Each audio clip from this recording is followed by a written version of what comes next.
everyone. Welcome to another exciting episode of 123 Wrestling right here on SRB TV. I'm Kristen, and as always, joined by Mo Brothers. Hello. And Nick Slade. The whole Okay. show. It's a new year. Yes, it is. Depends on when my bird gets this up. So, it's still coming. So 2023 is coming to a close. But what better way to celebrate? 2022 is coming to a close.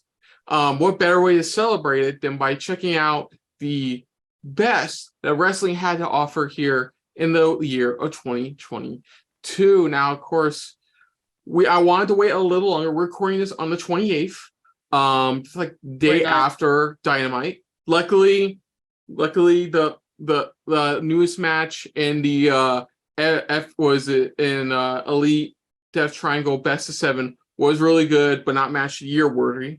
Is that why you waited the day after that? It's one. No, honestly, it's one of the reasons, because I'm like, because I think it happened to us in 2021 or 2022. There was one really, really good match that happened, and we missed after we recorded.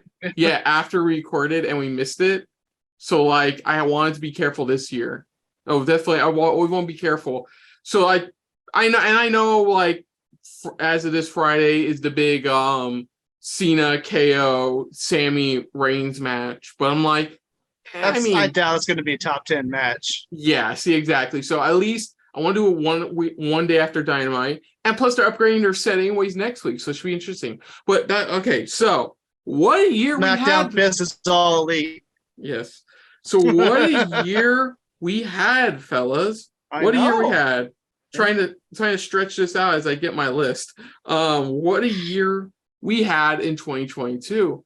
Generally, a lot of really good wrestling, like a lot. Like WWE WWE delivered throughout, but they really delivered after Triple H took over. Then we had Impact do amazingly, including getting Mike Bailey on their roster. Yeah. Sadly, no Mike Bailey for me. Or any Impact matches, unfortunately. Don't worry, I got plenty. Thank God. So, yeah, it's been really good. A lot of big surprises in the world of wrestling, a lot of smaller surprises in the world of wrestling. Many Rhodes-shaped stuff happening, which is another reason I'm glad we do this on the last week of December. Good Lord. We're going to get into moments later, but Jesus Christ, man, the stuff with Mandy Rose is ridiculous. Yeah. But no, we're gonna keep pushing forward though, because we have to. We're gonna start, as always, folks, with our best matches. So the way it works on this channel, folks, is that each of us have chosen 5 matches. We've each chosen 5 matches. In Nick's case this year, 6. And from those 5 to 6 matches, we choose 3 specifically. Each of us takes a turn, and from there, we just go through discussions. And then what's great is, if each of us having 5, we're bound to not each of us 3 have the same matches to choose. That way, it's a surprise for everybody. And also, if one person picks that and we all have that match as well, we can have a deeper discussion about it too. Yeah. What a perk. But each of us chose 3 specific matches to start us off in the new year. Well, not in the new year, but like to start us off right. Okay.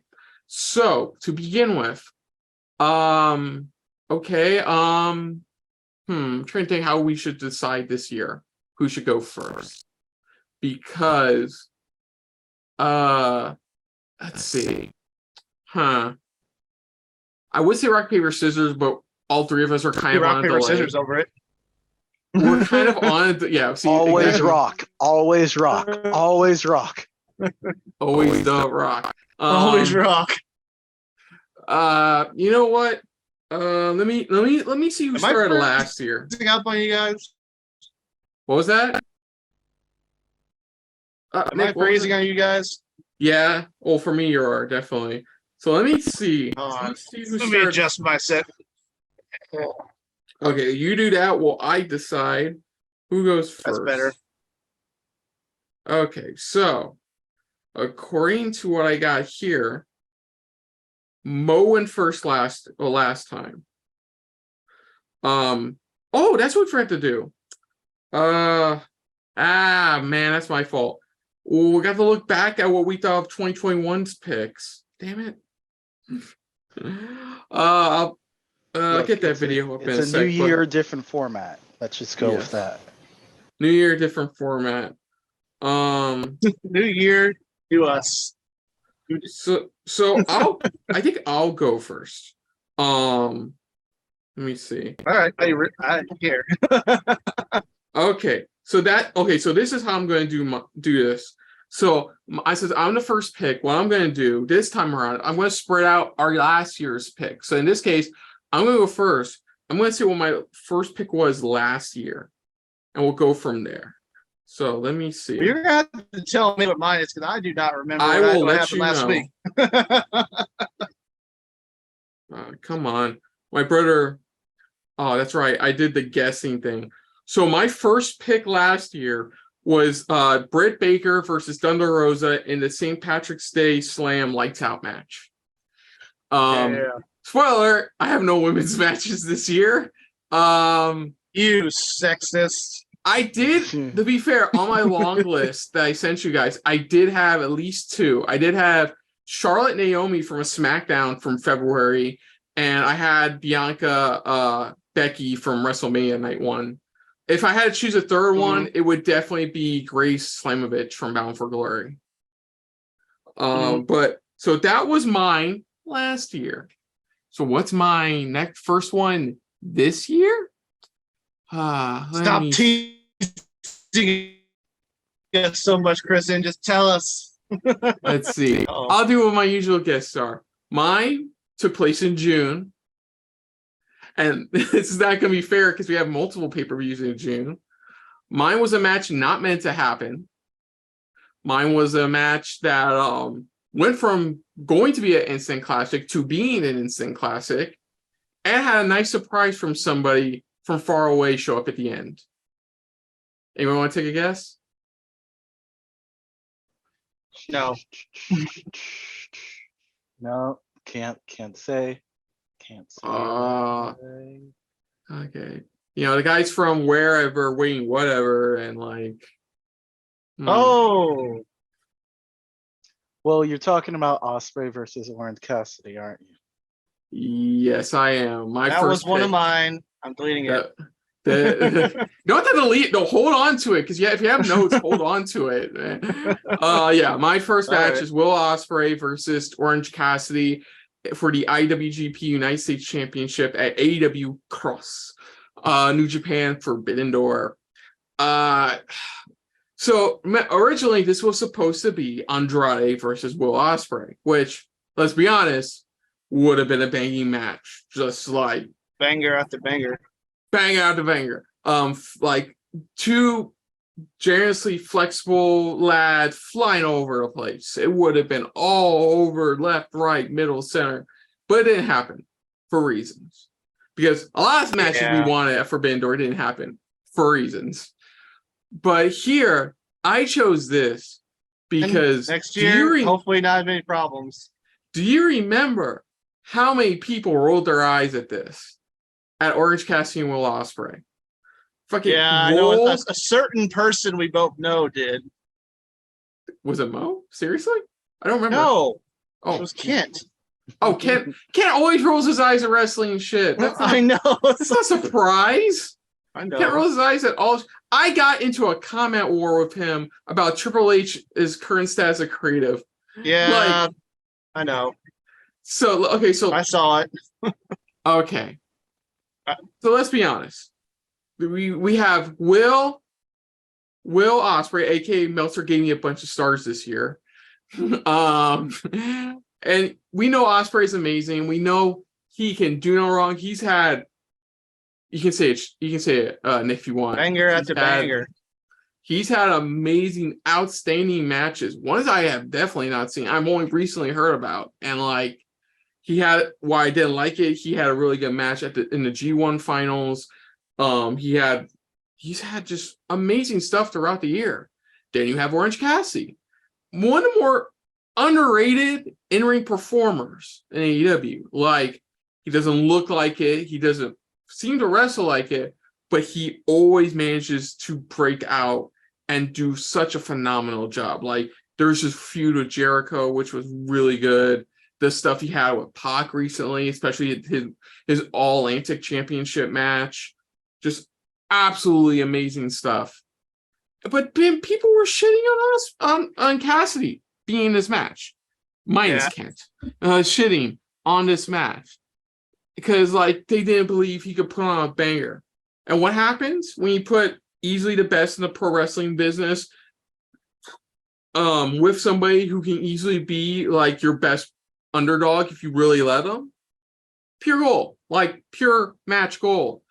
Like, you know, the match started like any Orange Cassidy match did, with just him goofing around, luring the opponent in to you appreciate Orange Cassidy, make him think something otherwise, catch him completely off guard. And then what built up to it was just slowly Ospreay realizing that like this guy is not fooling around, especially in the second half of this match. Second half of this match is fucking amazing.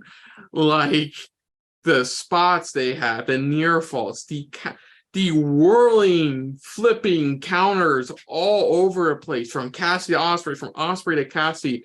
The mind games from Ospreay as well when he digs into Cassidy's pocket and pulls down middle finger. You know, just such great stuff. Like it just the try from Cassidy increases, and it's great. It's fucking amazing that like it's one thing AEW still kind of does right, and we'll get to when we get best moments, but like take for instance the Action Andretti stuff recently. It's like every single time AEW what's good at is making you believe the underdog, the guy who's probably gonna get squashed, is mind-blowing spectacular. Just and Orange Cassidy is here too. Like that crowd was on their sides this entire like by the end of this match, this crowd was on Cassidy's side. Like he was pulling out stuff so well done and showing no quit. Like a couple of times where like even like Ospreay was trying to go for the hidden blade and like you just see Cassidy collapse before happening and Cassidy doing some amazing counters, near falls, all of that. And you know, yeah, of course we knew Ospreay was gonna win. Like that's a no-brainer, but like it's one thing AEW does great and making you believe the impossible can happen at any point. And of course, the cherry on top being that Shibata showed up after the match. Yeah, and that was a good match after that. Shibata and Cassidy. Do you guys have anything to say about this match? Yeah, it was very good.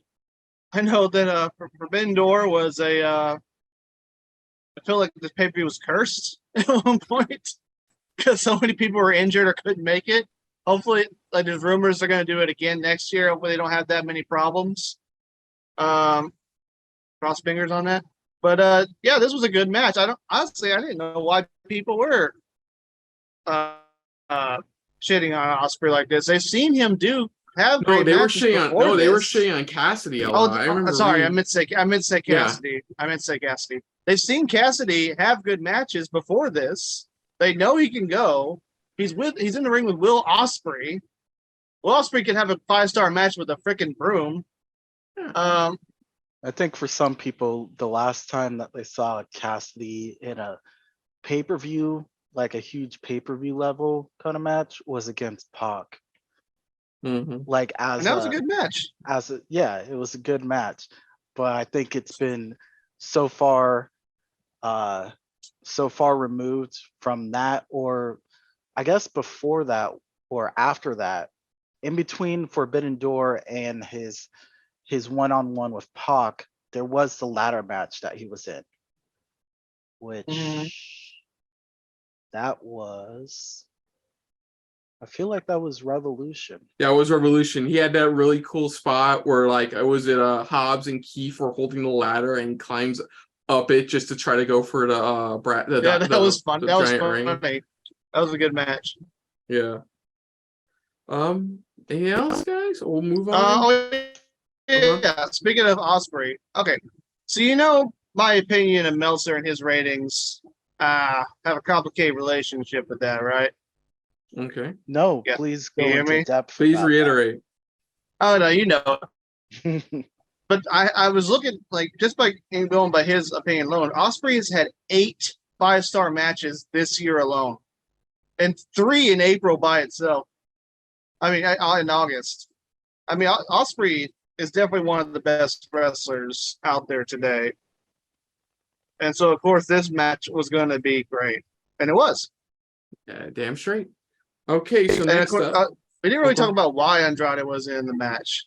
I don't. I skimmed through because I was trying to build up my descriptions for I skimmed through a bit. I don't remember. Long story short, politics between CML Oh yeah, and that's AAA. right. That's right. Because I remember that too. Because what was it? They had at Royal Quest when I was watching the Royal Quest 2 match. They didn't have the AAA tag titles on. They weren't wearing them. Yeah, because New Japan has a relationship with CMLL in Mexico, while AEW has a relationship with AAA, and AAA and CMLL do not get along.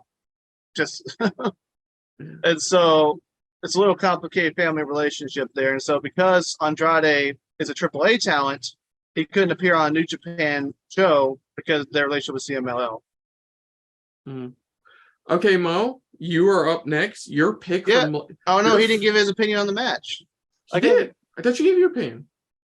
I mean, that was going to be one of the matches that I was going to choose anyway. God damn it! We all agreed that was a really good match. That was Thank a God. good Thank God. But I had to turn off my fan so I can hear you guys better. All right. So my first match. Okay, hold on a sec. Your pick from last year, your first pick from last year, I got mad at you for because your first pick from last year was, and you were there too for this one, was Walter versus Ilya Dragunov for the NXT UK Championship at TakeOver 36. I was at that was your first pick for last year. That was a good one. So what is your pick for this year? Well, your first pick. Still going to be WWE. And mind you, so Nick, I told this this beforehand. I am only choosing matches that we have collectively seen together on this and has been recorded. So if someone is to look at the back catalog, they'd see that I was watching it with you guys. So pretty much all of Full Gear is out of the question for me. Well, 95% of Full Gear is out of the question for him. But essentially that and other pay-per-views I wasn't here for, and I don't go with TV matches or anything like that, just strictly pay-per-views. So with that in mind, my first choice is also going to be from WWE. And this time it is Austin Theory versus Seth Rollins versus Bobby Lashley. What? From Survivor Series? Oh, really? From Survivor Series? Wow. Okay. That's a pick from left field. Honestly. So, I mean, go on. I was gonna go with something, because I figured you guys weren't gonna choose that. And the reason why there's so much going on with that, to where when we were watching it, nobody thought that Theory was going to come out on top, and it wasn't like complete bullshit the whole way, except for the entrance for Austin Theory, which I think is great on so many levels. Because I'll remember that. I hope, even though I don't watch the TV shows, I would hope that Austin Theory comes out to a Beyblade commercial every single time. Okay, I'm going to minor spoiler for the best moments I'm going to talk about later, but that's on my list for best moments. Austin Theory comes out to a Beyblade commercial at Survivor Series. But I mean, along with that craziness that kind of just threw you for it, I would say it's a precursor to what people ultimately got out of the match, because they didn't know what to expect. It's like, oh, he comes out first. He's the biggest underdog in this, because you have Rollins and Lashley, you think one of them is gonna get the championship or retain, and then it's like, no, there's legitimate moments where it's just like you don't know who's going to win. It wasn't like there was a couple moments where sure Austin could go for this like sneaky last minute pin and get on top somehow, but it was just like how everything culminated and worked together. Ultimately, I think was a very fitting win for Austin, and this is a nice change of pace compared to the lead up to this from what I heard about the various TV matches that he would be in which he would try to cash in, but just get screwed over every time. So Oof. Right, yeah. That's a low point of the year we can talk about is that cash in. I think since Triple H took over, I think the quality of their multi-man matches has improved.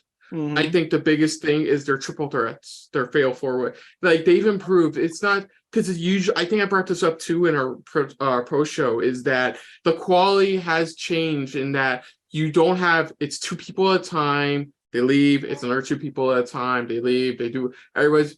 This most great about this match. It kind of started out that way first, but closer halfway through the match, all three of them were in there at once, and it was a scramble. It was a scramble from that point forward. It was a scramble all the way to the very end. And as much as I probably disagree a tiny bit with how the finish came down, especially with how they've been rebuilding Theory since he lost his Money in the Bank briefcase, despite that, I thought it was still a very clever finish. Very, very clever. Like for, I guess, spoilers for Dynamite yesterday, which was, it was the false count anywhere. And as like, Pac had the submission and had the brutalizer submission in on Matt Jackson at the same time in a separate camera in the crowd. Like, was it Kenny Omega did a one-winged angel onto Ray onto a set of tables, and since they were so focused on the ring, Kenny got the match won for them. Pac thought he won, but just as the Elite were declared the winners, guess what? That's when Matt finally tapped out. Pac thinking he won, and in fact, no. And I say that because, to go back to the triple threat, is that I'm liking these unique finishes, not only from AEW, from WWE as well, and WWE proved that with this one, where it was so unexpected. It caught all of us off guard, where like, what was it? Bobby hits, if I remember right. Bobby was trying to do the hurt lock on both Rollins and Theory at one point. Yeah. And I forget how they.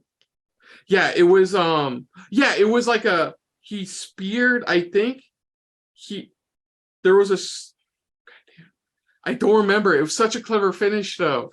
Damn it. Yeah, I believe he speared Theory or Rollins Rollins was going for his superplex. His superplex into the Falcon Arrow. And right in the middle of doing the superplex, about to do the Falcon Arrow, that's where Lashley speared Rollins, and Theory, natural reflex or gut instinct, like lightly rolled onto Rollins for the win. Say that was it. Sorry, remember it now. It was such a clever finish and such a smart move choice for like a match of the year. Like now, what's great is now people are going to talk about this match. A few of the best of I've seen haven't really talked about this match, but it is a really good match from Survivor Series. Actual overall good match. So really good choice. Yeah, really good choice, Mo. Well, thank you. I do love my bullshit. Okay, Nick, you're up next. Your first pick from last year was the Young Bucks versus the Lucha Bros in the Steel Cage match at All Out 2021. Let's be honest, I think that was one of our favorite tag team matches of last year. So for this year, Nick is going to choose the best of 7 series, Young Bucks versus Death Triangle. No, none of those matches actually made it into my. Which now I'm looking at the top. I actually picked 7 matches, not 6. Okay. My number 1 is from Impact Wrestling Rebellion from April 23rd. Josh Alexander versus Moose for the Impact World Title. Say it with me, So guys. that's- Moose Moose doesn't give a fuck about your family. family. So it's funny. I mean, I expected you to say that, but that was also another one that I was going to choose. It's it was a great match. See, somebody else chose Because- Impact matches. Well, Yeah, because somebody else cares about Impact. because it was so. And Nick, I'm sorry if I take over a little bit here, but I enjoyed it so much about all the story that was building up to it. It's just like, I hope that, you know, Josh Alexander spears like Moose's family, and it's like it's like Moose is married, right? But Moose doesn't is have married, a right? kid. Moose is doesn't married. have a He's got a kid. living relative somewhere, right? Maybe, I don't know. Bring out Grandma Moose, and Alexander Grandma just Moose. Grandma Moose. comes out and Canadian destroys. Grandma Moose. Grandma Moose. There's another T-shirt, Grandma Moose. We gotta make these T-shirts, man. What is? But Nick, go ahead. I didn't. mean Oh to man, but yeah, overstep. God, you're gonna hear about Josh Alexander a lot from me on this video because he killed it this year. The fact that he's not, I mean, I'm looking at all these top 10 wrestlers a year lists, and so many don't have Josh Alexander on the list. I'm like, you don't know what the hell you're talking about not having Alexander at least in the top 10. Personally, am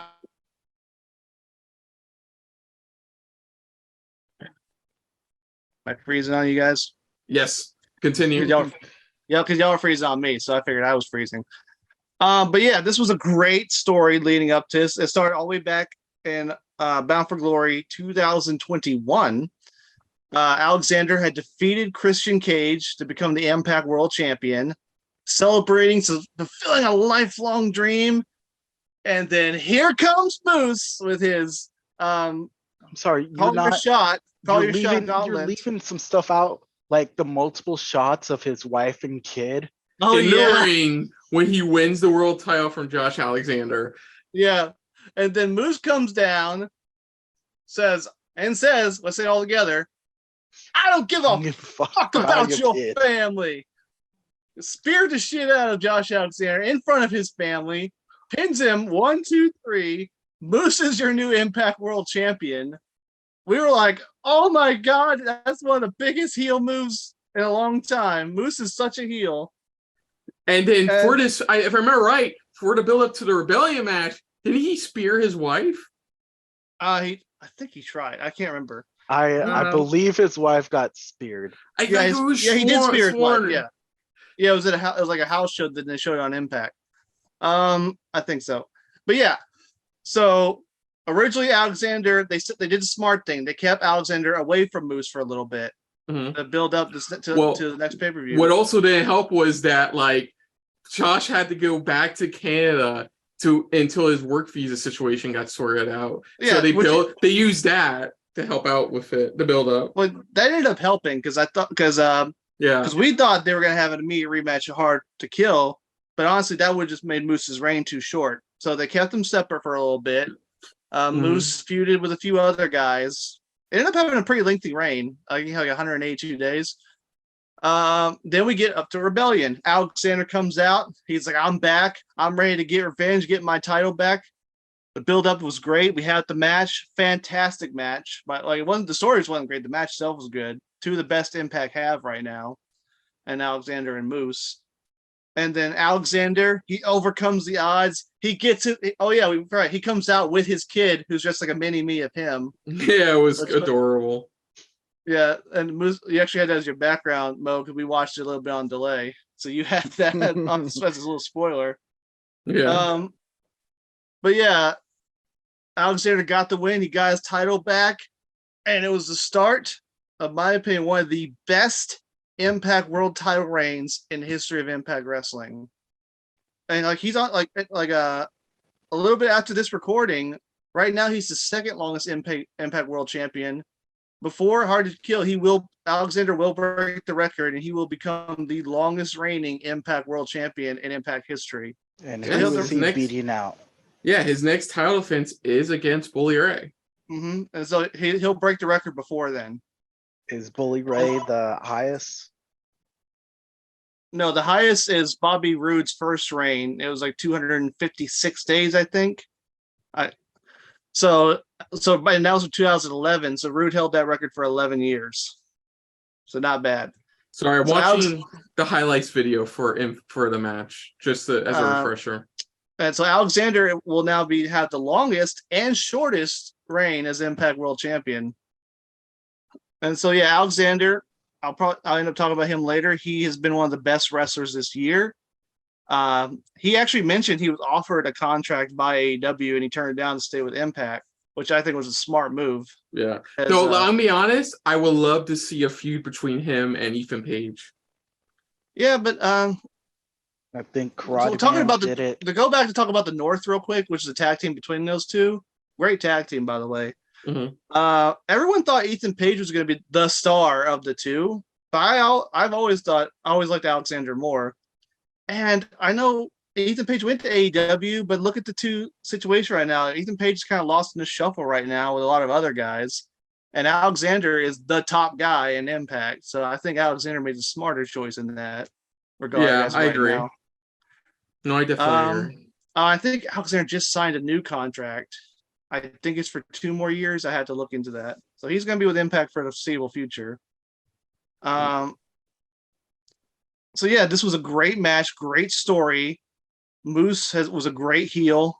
Like Moose, one of the smartest things they did for Moose was turning him heel. He was just one of those guys who needed to turn heel because as a face, he was just kind of getting a little stale. Mm-hmm. And when, like kind of like Roman Reigns, when he turned heel, his personality came out, and we got to see more of Moose's charisma in that. But yeah, great match. That's my first pick is Alexander Moose. So and, yeah. Oh, go on. No, I'll talk about later when we talk about the best wrestlers of the year about Alexander's amazing title reign this year. So my second pick from last year was Shingo Takagi versus Tomohiro Ishii from the G1 Climax because it was big boys battering beef and it was so fucking good. Honestly, Shingo battering beef. Yeah, Shingo Takagi is easily one of my favorite current New Japan wrestlers right now. Oh He's yeah, amazing. He made the King of Pro Wrestling thing from a comedy thing. Oh, what do you guys think of the new KOPW belt, the official KOPW belt? They're getting rid of the trophy and replacing it with the belt. That's all. I think the belt looks nice. It's blue. It's blue, Dabadi. Okay, so my second pick. Let's see, because Mo took it from me. Mo took it from me last year. This time, I'm taking the match this year. Do you know what the match is I'm choosing? Dog collar? I don't have the power to read mine, so no. Think about it. I got pissed last year because he took one of my picks because he was there. Mo knows. Does he know? Scotty doesn't know. Don't tell Scotty. He doesn't know, Kristen. Move along. Okay. It happened at a banger of a match. It was a banger of a match. Because they usually have bangers after bangers after bangers after bangers. And MASH. Come on. Really? No. Okay. It's been a long year. It's been a long year, Kristen. Walter versus Sheamus for the Intercontinental Championship at Clash at the Castle. I seem to recall Sheamus fought a guy named Gunther in that match. Fuck that name. Look, I said before this. Look, I'm going to give the main reason because I feel like nobody. You guys get it. But by the way, that was one of my choices too. So thanks. Sorry.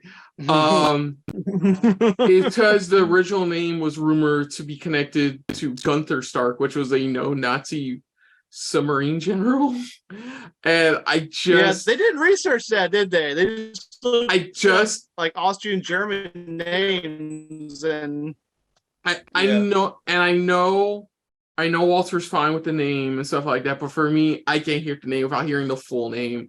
That's why I keep just saying Walter. Honestly, and he gets it too. He understands. He's like, I don't care if they chant my name. That's my name. Well, you're not even saying it right. It's Volta. So Walter, Sheamus for Intercontinental Championship Clash at the Castle. Oh man, It's nice. The first year we that's did a good this, match. I got to do that NXT UK no crowd one. Last year, Mo got to do it. This year, I'm back doing an altar match. Explain why it was fucking amazing. But we're gonna talk Walter's about on our list for the third year in a row. Keep it up, Walter. What's funny is I'm gonna talk about Sheamus because for some reason it was this year that I realized he's really one of the more underrated veteran performers in WWE.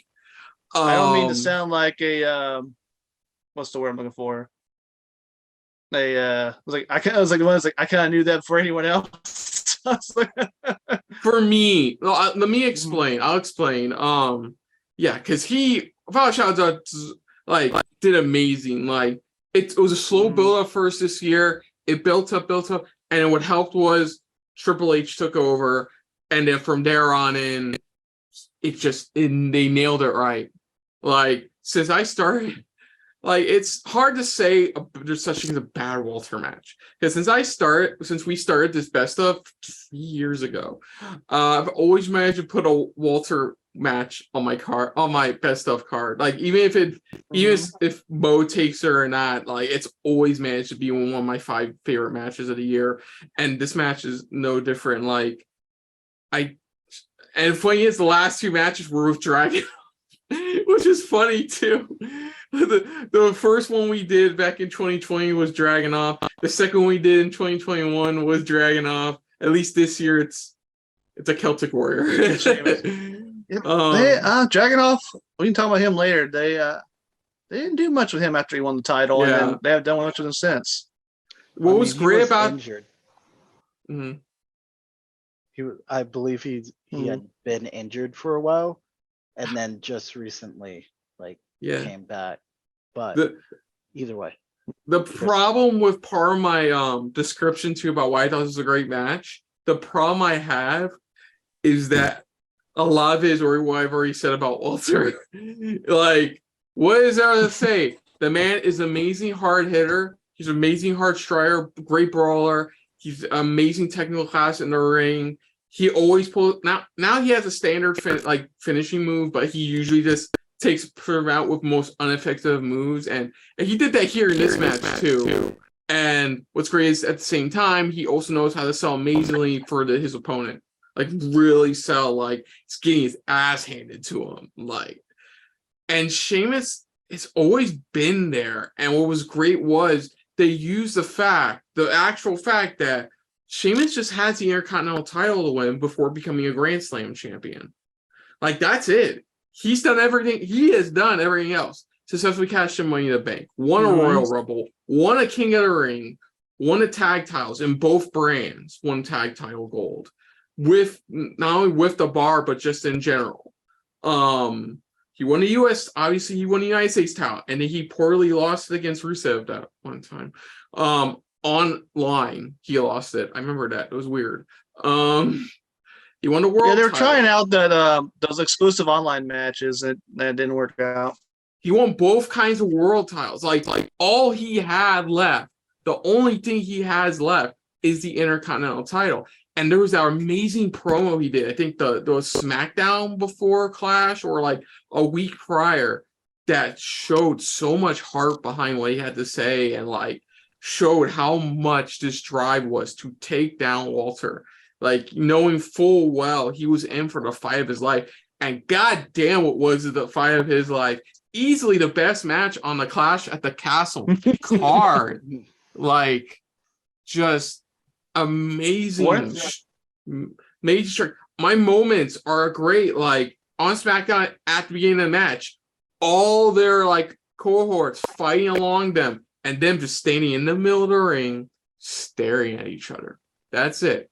Just staring at each other down until the bell rings. And then they go full hog wild from just strike after strike to Sheamus to all the carnage Walter causes to Sheamus. So Sheamus causing so much more to Walter. The power bomb onto the steel steps, the attacks on the announce table, just over and over again, just some brutality, some amazing stuff. And what helped the most was that Triple H knew the crowd he was working, he was getting worked up with, and it worked so well. It made this match so freaking unforgettable. And I don't need to say, well, Walter's amazing. He's easily in my like top 5 current favorite wrestlers of all time. Like he is For all time?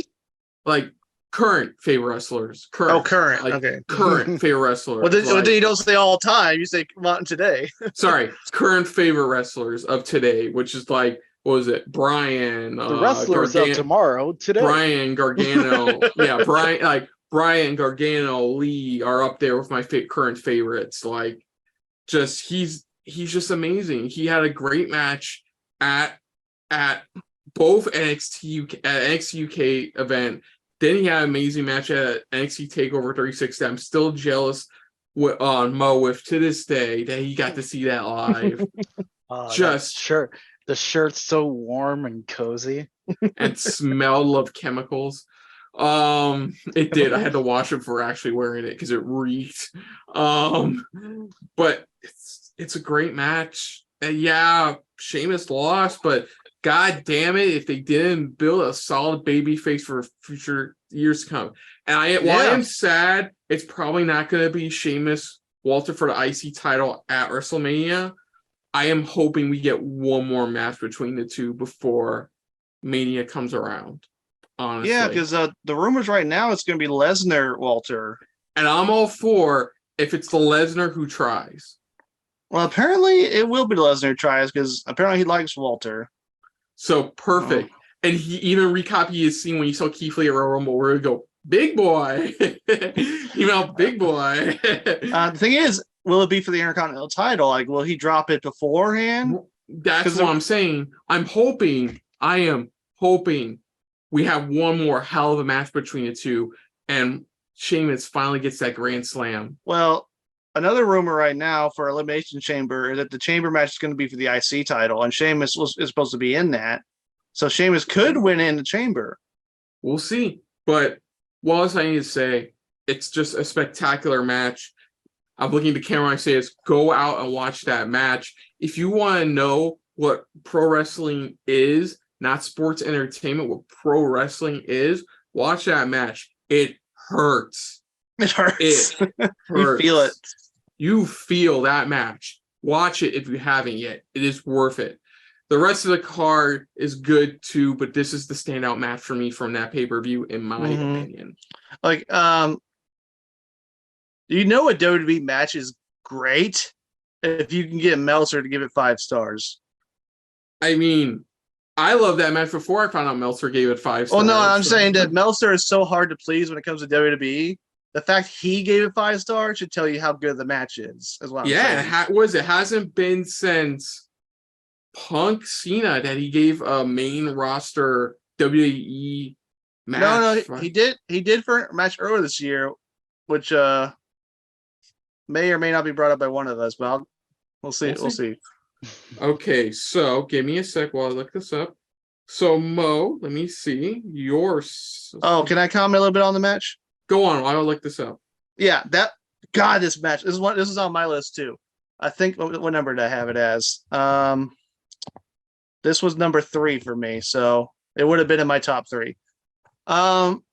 This was a fantastic match. I have been a Sheamus fan since he debuted on the main roster from SCW. It's just something about Sheamus. Like I remember, I think he debuted in ECW first on the main roster. He has run there. Then he moved into Raw, and he shockingly beat John Cena in that tables match to become WWE champion. And I was actually really rooting for Sheamus in that match because I think I liked him because he was just a big Irish dude, and I'm a big Irish dude. So of course I felt the kinship. And he's gotten better and better over the years. And especially during the pandemic era, the Thunderdome era, he was one of the MVPs of the Thunderdome era. Up there with Bailey and oh yeah, that's right. His matches against Drew. Yeah, his matches with Drew were fucking great. Nick, he's fine. He's fine. That's where we started. Was Um, that was it? That last man was it last man standing or no DQ match they had in the Thunderdome where I they think it was just yeah, busted yeah, through he one just of them. busted him. I think it was a Falls Count Anywhere match. I can't remember. I don't remember either. I had to look it up. But yeah, Sheamus and Drew are one of those rivalries where they can either be you just always either have them. It's like Kevin Owens, Sami Zayn. You can always either have them be enemies or teammates, and it'll work. They just had that lifelong rivalry that just clicks, and that's why Sheamus and Drew are two of my favorites of today. They're definitely up there with me. So yeah, I'm really glad more and more people are recognizing Sheamus because for a long time people just didn't give him credit. I feel like people started giving him a little credit with the bar because him and Cesaro were a fantastic tag team. The honor. Which is funny because that resulted. Was it a best of 5 or best of 7? I can't remember. And everyone was so pissed off that. I was fucking fuming when it turned out to be a tie. Draw. They ended in a draw, and then it resulted in them becoming a fantastic tag team. I only found out a couple years ago, when they were on the Edge when Edge and Christian were doing a podcast still, that they were honestly really Cesaro and Sheamus were really psyched to be doing the tag team angle. Like they were generally psyched to be working together. Like really happy to be working together. Yeah, the Bar is one of the best tag teams of the modern era. So yeah, I'm really glad more and more people are recognizing Sheamus because he is definitely one of the greats of today. Mm-hmm. And I hope he gets it. I definitely want him to get the Intercontinental title so he can be a Grand Slam champion. But I would love to see him give him a legit world title run again. Mm-hmm. So yeah, overall that was a great match. And that's what I'm saying. It would be so great if Sheamus got that victory against Walter for the IC title. He gets a victory over Walter, and on top of that, he gets Grand Slam. There's like so many rumors of what they're going to do with Walter because I know Walter wants to work with John Cena. There's now rumors he's going to work with Brock Lesnar. Well, I know the rumor for Cena still at Mania is him against Theory. I don't know. I'm just not excited for that. I just can't get excited. Well, I mean, the current theory to building up right now is better than the previous theory. I know he's better than he was. Okay. So, okay, we're gonna move on. Sorry, we're gonna move on to Mo's second pick. So enough stalling. So your pick from 2021, your second pick for 2021 was Tetsuya Naito versus Kota Ibushi from Wrestle Kingdom 15. Mm-hmm. That's a good one. That was a good choice. It's really interesting. So what is your second pick for this year? I remember those days back in 2021. Back when I was just a young man with full of hope and dreams, excitement, hopes and dreams. And it was kind of like, I don't know, meeting your favorite wrestler as a kid and being one day, I hope to wrestle you. And it sometimes it doesn't turn out the way that you expect it to be if you end up wrestling your hero. Because then you end up wrapped up in a dog collar and smearing his blood on your shirt. But that's a different thing altogether. I mean, it doesn't happen to all of us, but it did happen between MJF and CM Punk, which is my second choice for a match. Because I mean, there was so much in the lead up to that. Which one? Which one? They fought twice. Yeah. The one on Dynamite or the one on Revolution? Revolution. Did they fight both times with a dog collar on? Because you didn't say dog collar. I didn't hear you say dog collar. He did mention dog collar. Okay, sorry. It's just sometimes Mo goes on these fantastical things. That was on my when I was building my list. That came really close to being on my 5 in my 5. Really close. I didn't make it on mine, so. But it was close. It was close, but yeah. Go on. Nick, you're always going on about long-term storytelling. What's more longer term than something that in a way has been building for decades instead of just a year or two. Mm-hmm. All of that, including, with AEW and them pumping out their shirts, they do that shit quick. Yeah, I know. It's like I remember when they like MJF had the photograph shirt on, and it was just like if you went on AEW that same night, they had the blood variant. Like you could get It was so two cool. different versions of that shirt, and it was just Mhm. like, this is insane. The match even more insane. Seeing it live, even more insane. And I mean, not just, I mean, I'm sure it looked gruesome. However, people ended up seeing that match, but I do think it's something that had to be seen. I mean, that's usually when these dog colors come out. It can be hit or miss. I'm sure there's been some wonky dog collar matches, just like blindfold matches. Mm. But God, blindfold matches. but this That's a- one in particular, That's a was- territory idea that should never be was- brought up again. this one was really, really great. And I'm looking at the time, and it was like almost 30 minutes for the match. Mhm. And I don't remember it seeming that long, but there were moments, all wonderful moments, especially with the crowd around you, that I think really helped pump up the energy for that. I mean, I feel like I've said enough about this match, and it was earlier in the year. Mhm. Okay. I mean, there's stuff to be amazed by. They finally pulled the swerve where it's CM Punk's music, but it's actually MJF. Yeah. And then they did the CM Punk coming out to his original ROH music. Yeah, that was cool. That was amazing. It took me a few minutes. I was sitting in my bar. It took me a few minutes to realize it, but I'm like, wait, this is his Ring of Honor. Because remember, like, what was it, like 3 weeks prior? They announced that, like, TK announced that, like, he bought Ring of Honor. So it's like, knowing that, I'm like, it's his Ring of Honor theme, and he comes out in the same colored garb. His old outfit. Yeah. It was amazing stuff. Bang up bloody, some great fuck you moments to each other throughout. I believe there was thumbtacks involved. Yeah. Like Mo said real quick, it was great because we were there. So So we were there, and just this bout we've been truly waiting to see, because we were talking there was two MJF, three technically MJF Punk matches we got this year. We got one that was technically two at Dynamite, that's where MJF actually still managed to win. Then we got this match, which was absolutely amazing. You know, it's funny, we had two banging dog collar matches this year.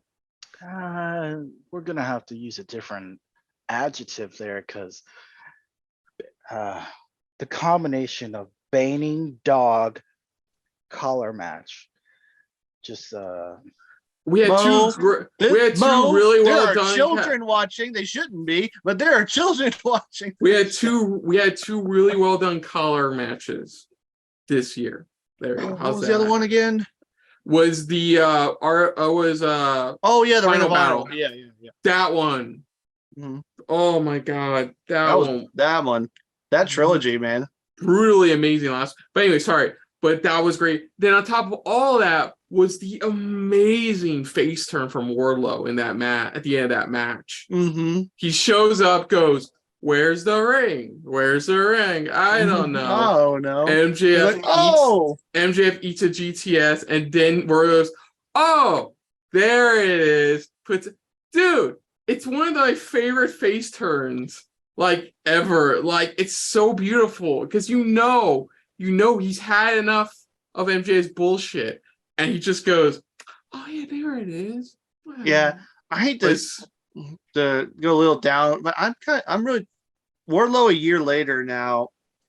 I don't know what they're doing with him. We're just talking about the match. We're just gonna talk about the match. I know Wardlow's run this year's been all over the fucking place, but this was great from beginning to end. The entrances, the match itself, the pure MJF fuckery, and the stuff between CM Punk and MJF basically blowing off here was great. For the moment, blowing off there was great. And at the end, just Wardlow pretty much giving his 2 weeks notice, basically, by doing this to him with a ring, was great. It's a great way. And honestly, yeah, I think, like you said, it made even better that we got to see it. 3 of us got to see it live. Although my favorite moment of that night was the Adam chants.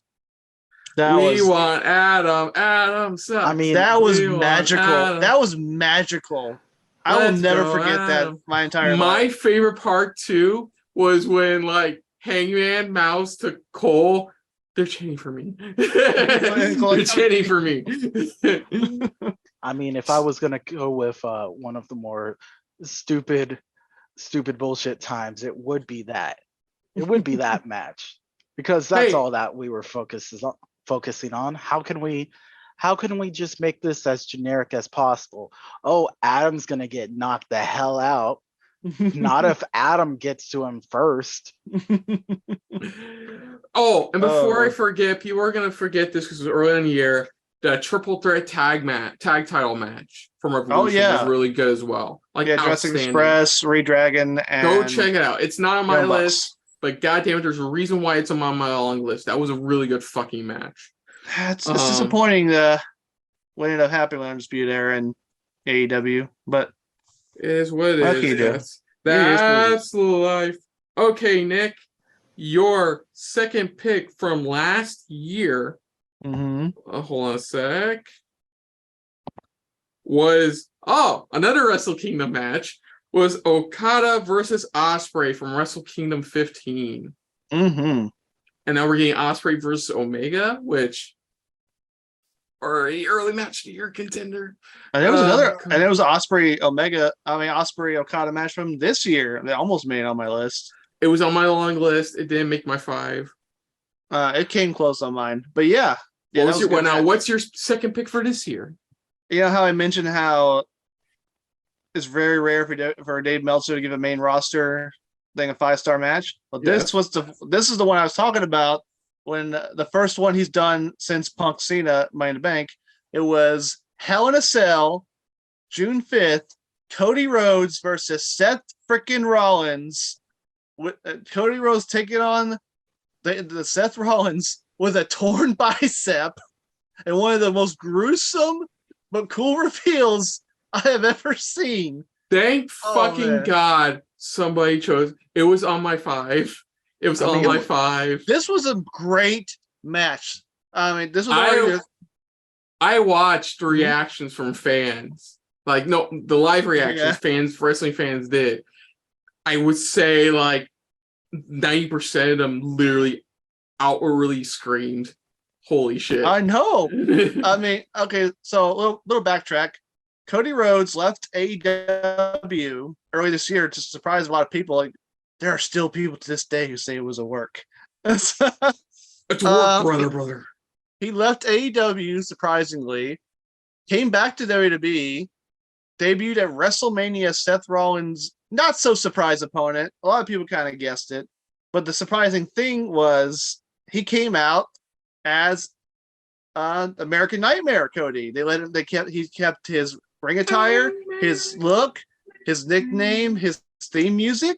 So, and this was still when Vince was in control. So that was very surprising that they let him do that. So yeah, we got American Nightmare Cody, had a great match. Honestly, all 3 of the matches they had this year were great. Mm-hmm. Like the one at WrestleMania was good, the one at Backlash was good, but this was Hell in a Cell.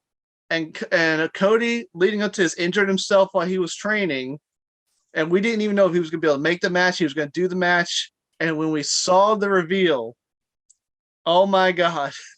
And despite being injured and probably in a shit ton of pain, they delivered a 5-star, even without Meltzer's approval. I don't need his approval. I say it's 5-star performance from these two.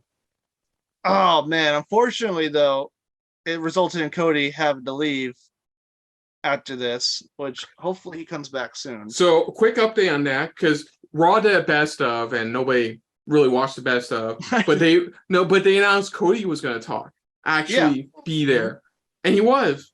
He did confirm he feels like the Rollins feud's over. He has nothing more to prove against Rollins, and he says and he basically said, read between the lines when I say this, that his goals have not changed. Yeah. So basically saying that, yeah, he's still going after WWE Championship. Yeah. So, but yeah, the real quick to backtrack, this match, man, it showed to me, I always tell people, this match would solidify once again why I am such a huge fan of Seth Rollins. Mm-hmm. I don't know, man. Like, he's my favorite member of all three members of the Shield. I love Seth Rollins. I've always loved Seth Rollins. He's kind of like Sheamus, but there was just something about him from the beginning. The dusty polka dots. I know. I was getting to that. Sorry, go on. He should never be a face again, because I know he's popular. He gets popular, he gets cheers. But when he's a heel, he is at his most brilliant. Like, from when he came out in the Shield gear when he fought Roman at the Royal Rumble, to him wearing the Dusty's polka dots against Cody in this match. And what was the other thing he did? Oh yeah, when he dresses Rob Van Dam when he went up against Riddle.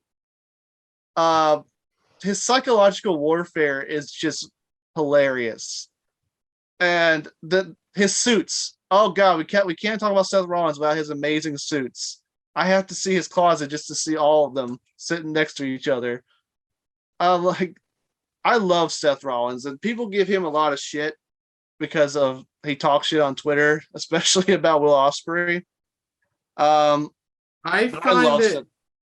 Sorry, go on. Finish your sentence. I was gonna say, I just love Seth freaking Rollins. I just do. And in this match, showed just how great he is. Like, even though he lost to Cody 3 times in a row, and they actually showed Seth actually lost most of his matches here, but he's so good that he's able to recover. He just wipes off any loss, and he just wants to just be seen as a legit contender to anything. And there's rumors they may make him champion before Mania. It's like somehow get WWE title off Roman, which we'll see. And we may get Cody Rollins again at Mania. We'll see. But this match was fucking awesome.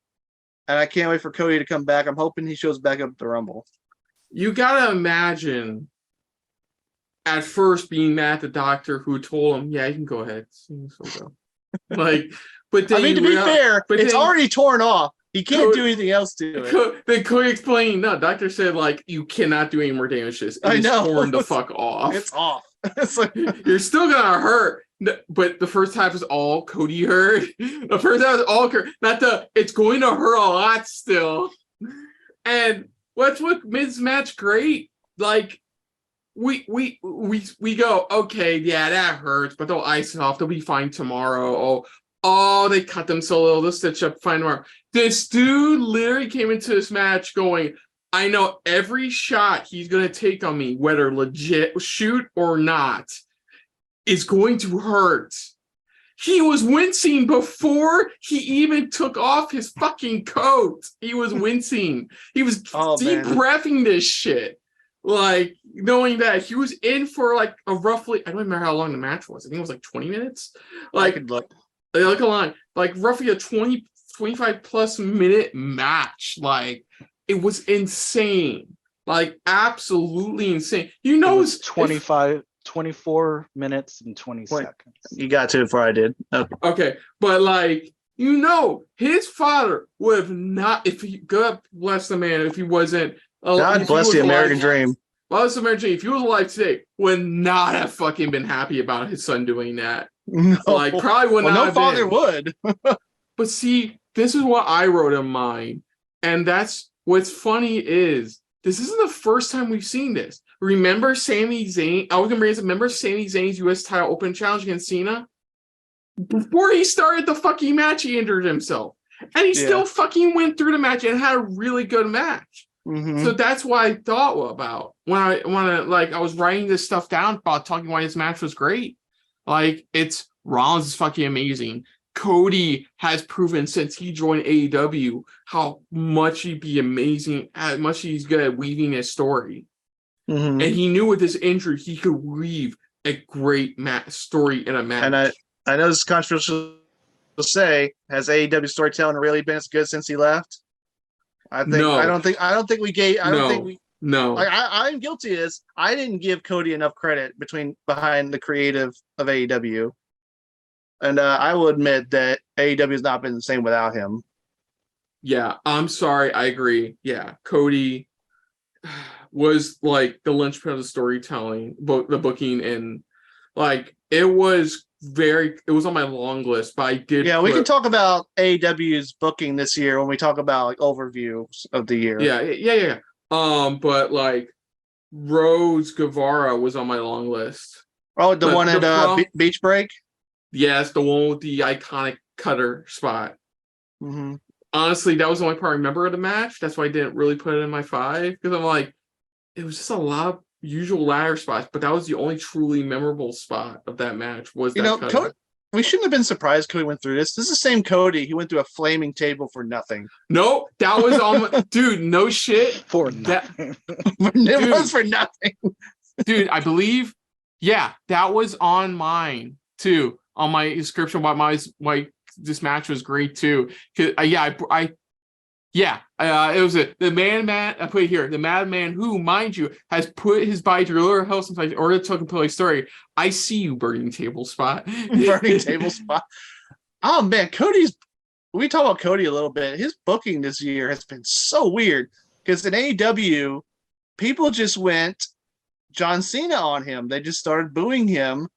And I think they just really wanted him to turn heel, I guess. He didn't do it. He booked himself in a box where he couldn't go for the world title. And then he had that honestly awful feud with the Factory. And then he just left. And he came to WWE, has had the great feud with Rollins, unfortunately got hurt, which has delayed anything else for him. Hopefully he's back soon.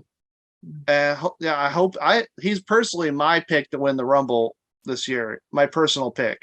Yeah. We'll see if he's healed enough time for that. Okay. But Cody, yeah. But it's so weird, like the fans' reactions to Cody. I don't know if it's just like I don't like classifying people as AEW fans or WWE fans because I think we're just all wrestling fans, and a lot of us watch both. But the difference in reaction he got in AEW and WWE was just very interesting to me. Okay, so here we go. My original 3rd pick from last year was Bryan Danielson versus Kenny Omega at Grand Slam 2021. That was a good match. The time limit draw match. Mm-hmm. The first time limit draw match we would get that year. Was it? Yeah. Okay, it was another one. Yeah. He had the one with Hangman. This one was difficult. I was explaining to him before we started recording that I had this one I had my 5, and between my 5, I swapped out one of them. And I was going to cheat and just choose the FTR Briscoes trilogy. Because like it's hard to choose from those 3 matches because all of them are great in their own way. But then I thought more and more about it. And I thought about the memorable matches, the matches I'm not going to forget, like I saw this year, the ones I truly remembered watching and enjoying. And that's what all 5 of my picks basically came down to, was they're not only great, but I remember the fuck out of them. Mm-hmm. That's why my 3rd pick, I definitely know neither of you two have or saw. My pick. Real quick, what was your one from last year? I didn't hear you. Sorry, it was Danielson Omega Grand Slam. Okay, yeah, sorry, my mind blank. But go ahead. What's your one this year? Like I said, neither of you watched this. I know neither of you chosen this. My 3rd pick for one of my favorite matches of the year is Roman Reigns versus Logan Paul at Crown Jewel 2022. Yeah, that almost made my list. That was a fucking good match. Look, I never would have chosen it because I haven't seen it. That's why I said neither of you two have seen it, and neither of you have certainly watched it. You have probably seen highlights or something like that, but you've never actually sat down and watched it.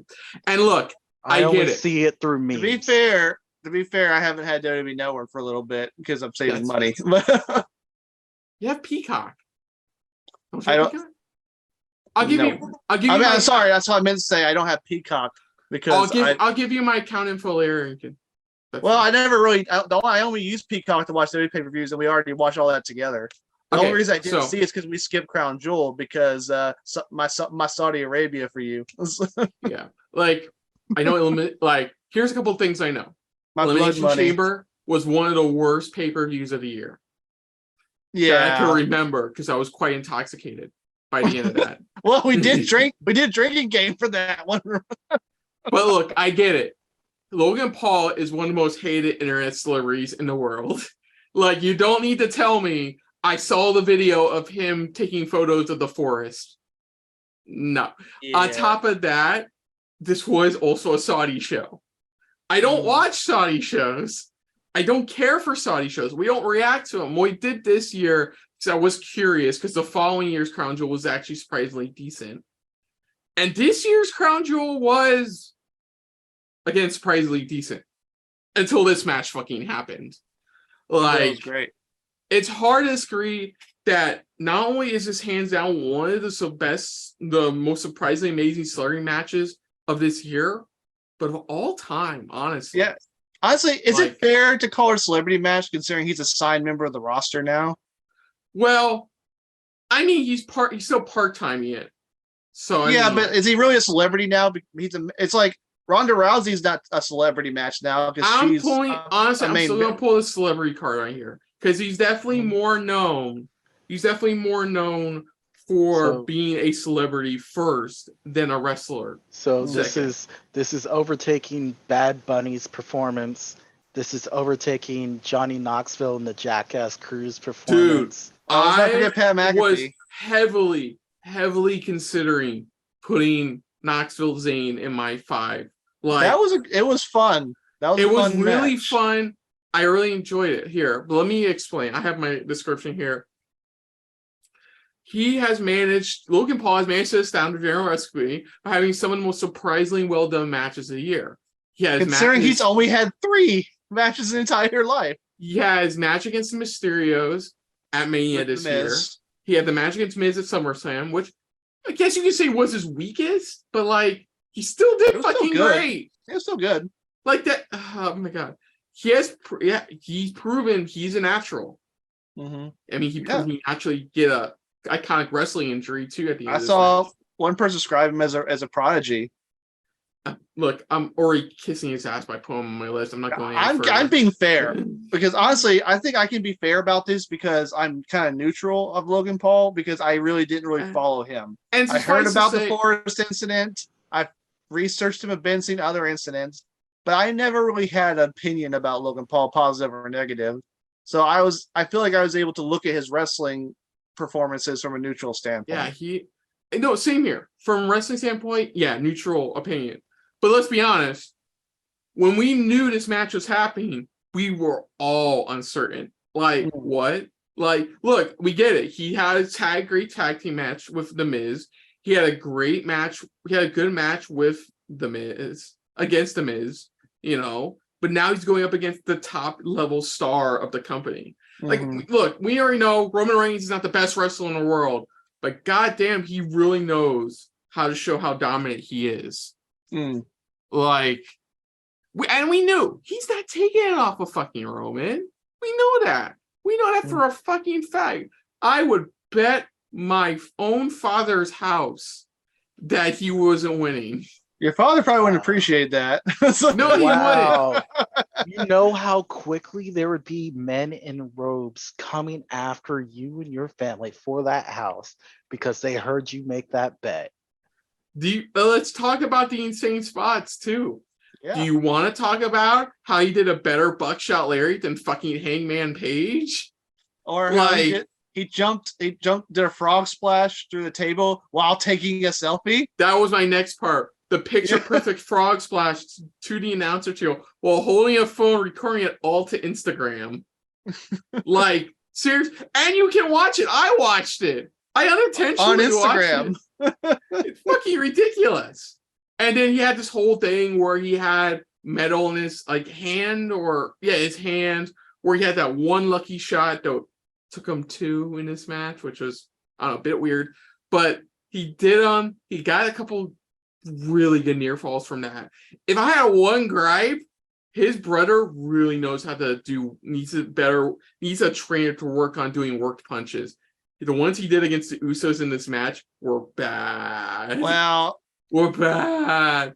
And then after all this, I argue Logan's the more I'm not talented done. of the two. I'm not done. And after all of this, and apparently doing a bad muscle tear on that table spot, he proceeded, this tall ass motherfucker proceeded to do a leaping, I call it a Kenny Omega, because that's what he basically did, onto the Usos outside the ring. Yes, he did that.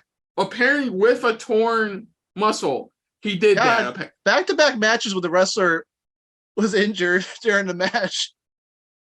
And then, of course, he lost. But you know what was the best part was Roman. Because like I said, we have been fluctuating on Roman's bloodline thing for a while because we think we've all agreed he's pretty much overstayed his welcome as champion.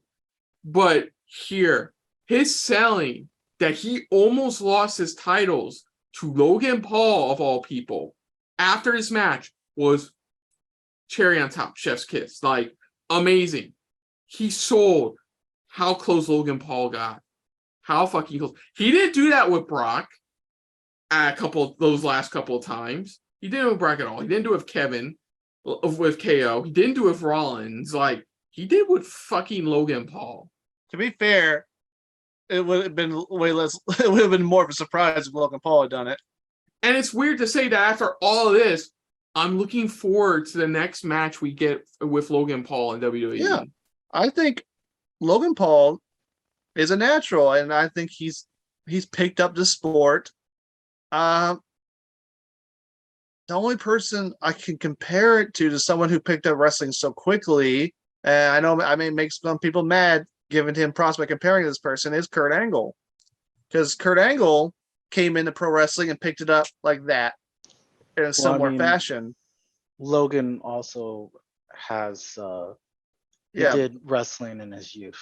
Yeah, so. Well, like Kurt Angle came from a wrestling background. And so he picked it up. And I hope Logan gets well soon. I know a lot of people hate him.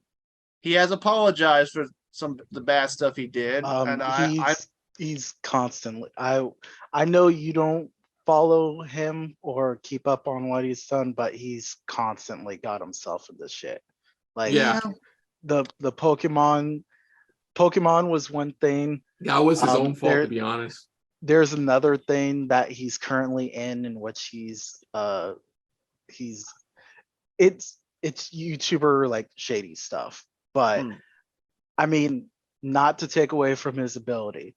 I would think the most ideal situation would be that if he like straightens his shit up and just kind of like deals with the WWE side of things, maybe that could keep him from potentially getting into more any stuff that's gonna be a detriment to him overall, because I feel like even if he does recover, if he's constantly getting into stuff that's affecting that's making him more of a liability, you won't be seeing too many matches of him in WWE. Yeah, like I think you're right. Maybe doing WWE more often will keep him, out of trouble. I know right now he's a part-timer. I know he said he wants to be a full-timer eventually. Maybe like he's working his way up to that. And maybe being on the road will keep him out of trouble. Like I always like hope people, like people with troubled past can overcome that. Hopefully Logan Paul stays out of trouble, because I think if he sticks to it, he can have a great career in WWE. He's a natural at it, and I think I would not mind seeing him with a mid-card title, and maybe down the road if he could be a world champion. You never know. Time will tell. Wrestling's a weird business. So Mo, your third pick from last year was, I don't get why this was the second match in a rivalry now I think about it, which was your third pick for last year was Bianca Belair versus Bayley, Hell in a Cell 2021. The one where Bailey finally got that doohickey constructed together. The work. The Bailey stick. The Bailey The Bailey yeah. stick. But that was your third pick last year. Was Bailey at Hell in a Cell 2021. So what is your third pick for this year? So I will say for this year, it was kind of a tough decision. I thought about it for maybe about 2 minutes, which is longer than I think about a lot of things. And, it was just like, it happened towards the beginning of the year. And I was just thinking, wow, there's a lot going on here. How could I only choose one match? So I didn't. And I went with both of Okada's matches during Wrestle Kingdom for this year. Because so that's the Ospreay one. that is going to be Ospreay on night 2 and Takagi on night 1. Yeah. Okay. Yeah, because he beat Takagi and then immediately defended the next night against Ospreay. And with that is something that I admire the hell of. It's not just for him, but like with all the people that were doing Wrestle Kingdom that year. But just to have a back-to-back championship match, and I'm looking at the times that were both over half an hour. So Okada wrestled an hour worth of matches in 2 nights, still retained, or he won and then retained. Won the championship, then retained, but there was no, like, it wasn't like there was any dip in quality between night 1 and night 2, because even with him going up against people that were fresher, in this case Takagi and Ospreay, still was able to put on a great match. And I think that's a testament to all 3 men involved, and as well as Okada's regimen. Well, so, there's a reason why a lot of people say Okada is one of the best in the world and one of the greatest New Japan competitors of all time. And I'm just happy I wasn't the only one considering doing one pick as multiple matches. Because like I said, I was going to, I was talking about the 5. The one I swapped out for Paul Reigns was the trilogy between FTR and Briscoes. Well, if you were going to pick one of them, I would have gone with the dog collar match, because I think that was the best of 3. It was of 3. so difficult, honestly, because I love the first match. The second match was great, but and brutal. And the third match was just hell on earth. Like, it was a nice build up. That's why I had to add Dim boys. But sorry, Mo, go on. Well, we'll talk more about your 2 match picks. Well, I mean, it's like we don't normally watch a bunch of the New Japan stuff just because of timing and scheduling and all that. But this was, I mean, it was a lot to take in at first. It's like, this was 3 nights technically. Yeah, technically, but the third night wasn't really Wrestle Kingdom.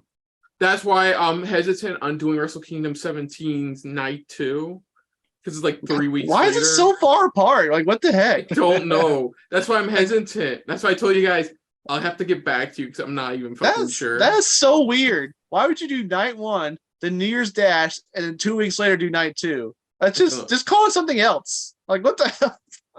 Hey, they're gonna do what they're gonna do. That's so weird. Rest in peace, Inoki. Yes. And personally, if it's not in the Tokyo Dome, it's not Wrestle Kingdom. I'm sorry.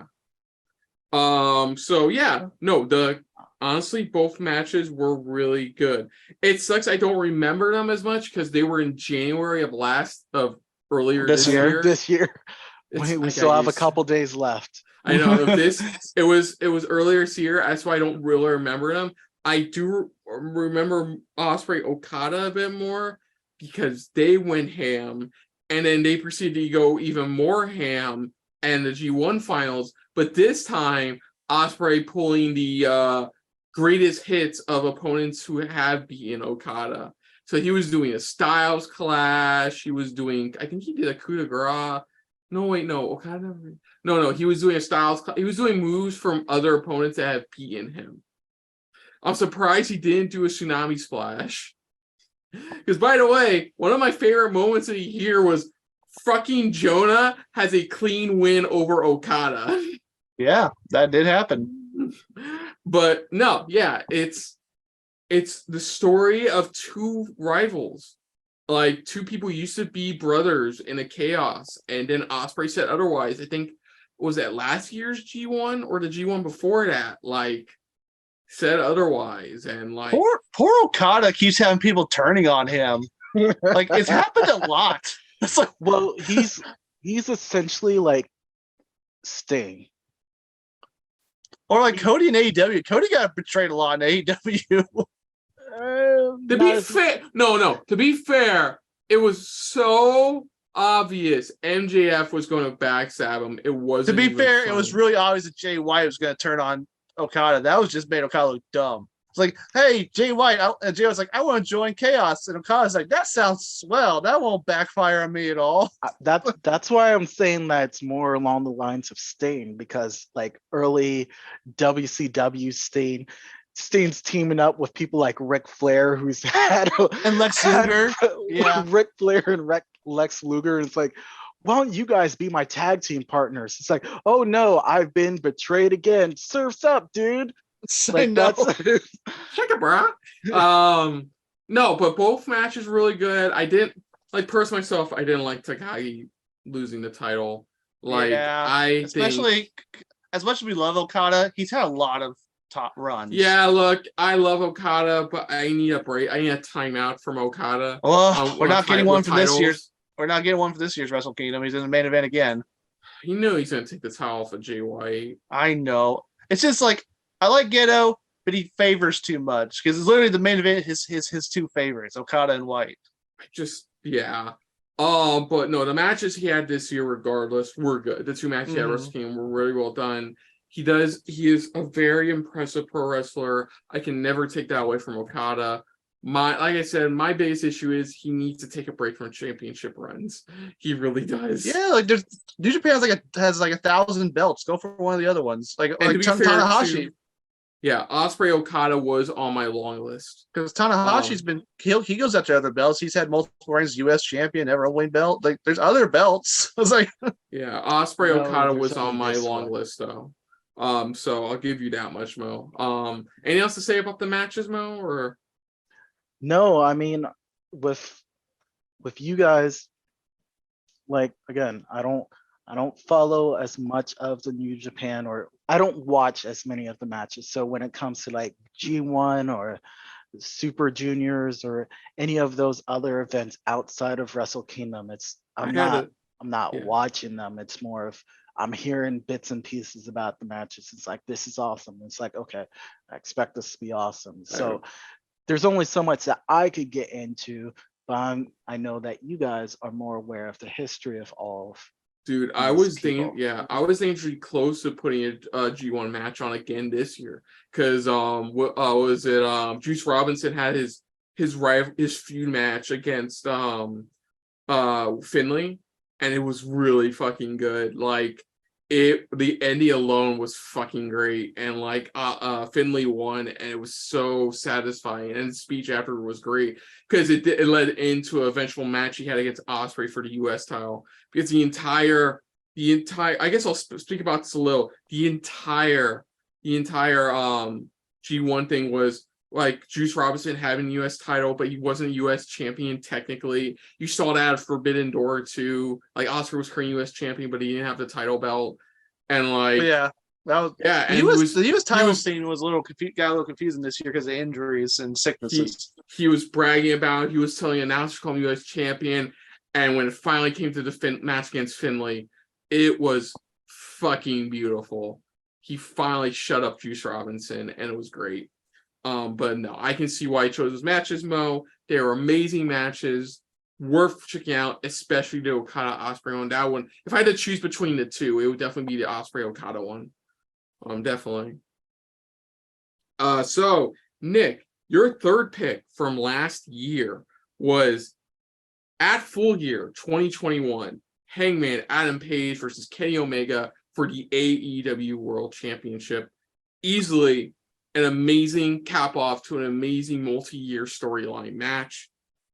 Now, how are you going to top it off this year, Nick? What is your pick? This one is really hard. I'm stuck really close between these two matches because my original third choice was Sheamus Walter. So I had to go. I'm looking at my choice number 4 and 5, and both were good matches. But I'm trying to think. But like you know how you said like which ones do you remember more? Yeah, I'm gonna go. I'm gonna go with the one I remember more, and that was Josh Alexander versus Eric Young, Impact Slammiversary, June 19th. Okay, cool.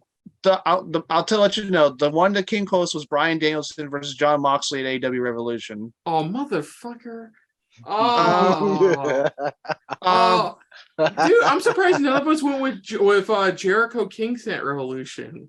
That was one of the ones that I was going to choose, but also. But when I was having trouble, I was having trouble. I was like, do I go with Danielson, Moxley, or Alexander Young? Because both matches were good. But Alexander Young was so much fun because this was the 20th anniversary of Impact Wrestling. And they went balls to the wall with nostalgia when they kept throwing out finishing moves from like the best wrestlers in Impact history. Yeah, I remember that. They did like the Black Hole Slam, Styles Clash, best moonsault ever. They used a guitar shot. Ankle lock. Angle lock, angle slam. They just pulled out every best move from the greatest hits of Impact history. And Young and Alexander just tore it up. I mentioned this is so Alexander ended up of my 7 choices having one. It was 3 of my 7 choices. I'll talk about what my other honorable mention is in a minute. Okay. But man, I was having a tough choice. Like, save your honorable mentions for the next segment, but go on.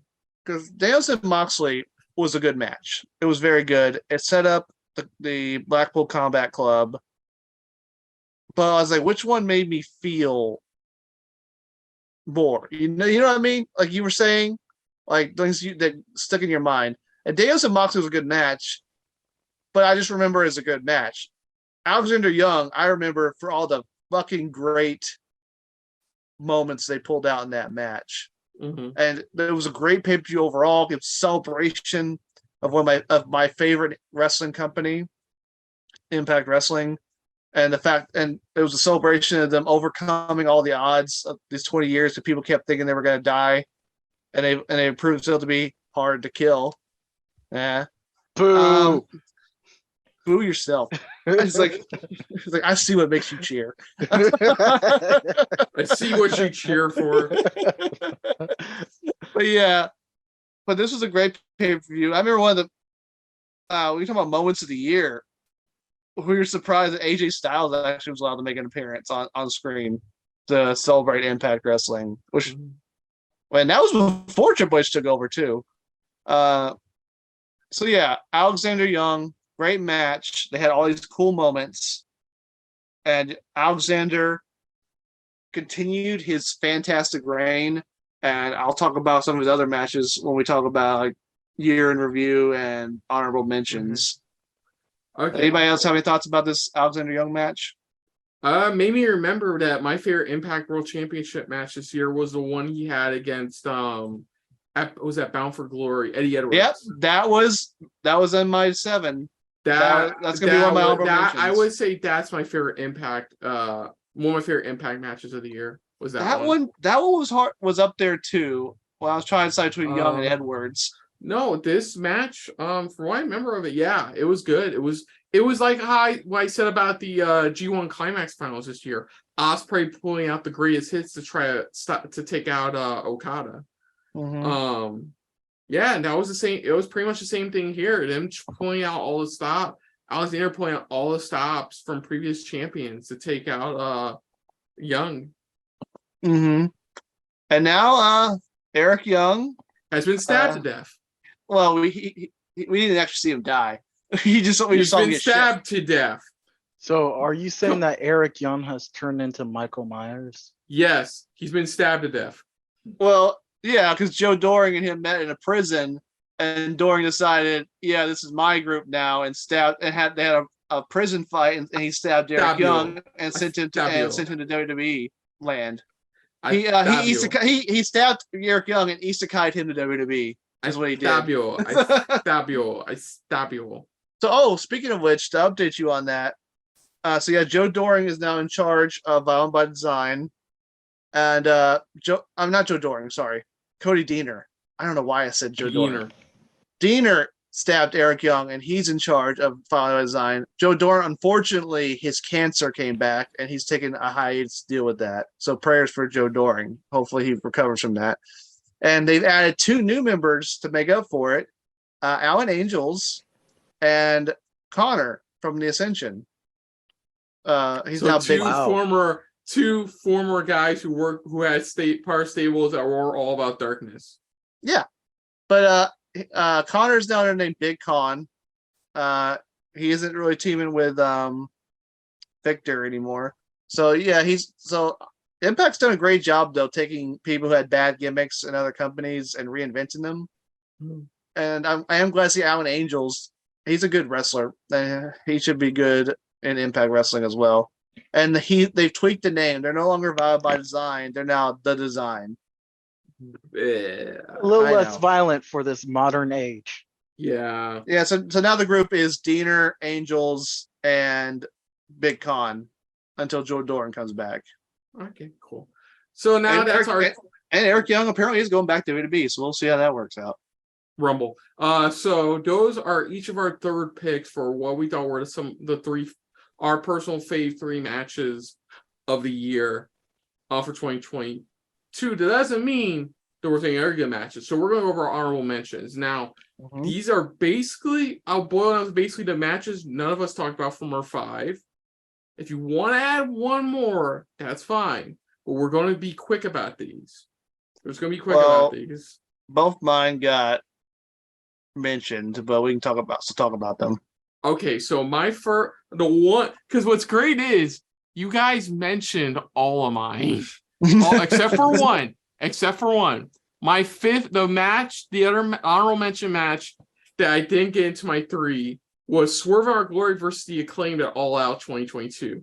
Okay. That one was close. It was really close because I like that ending. That ending was great. Of course you like the fucking ending.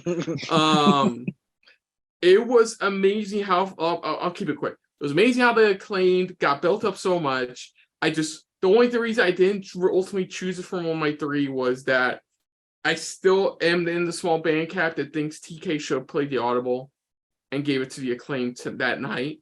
Now, of course, he did it in their second match at Grand Slam, but I feel like that night was the night.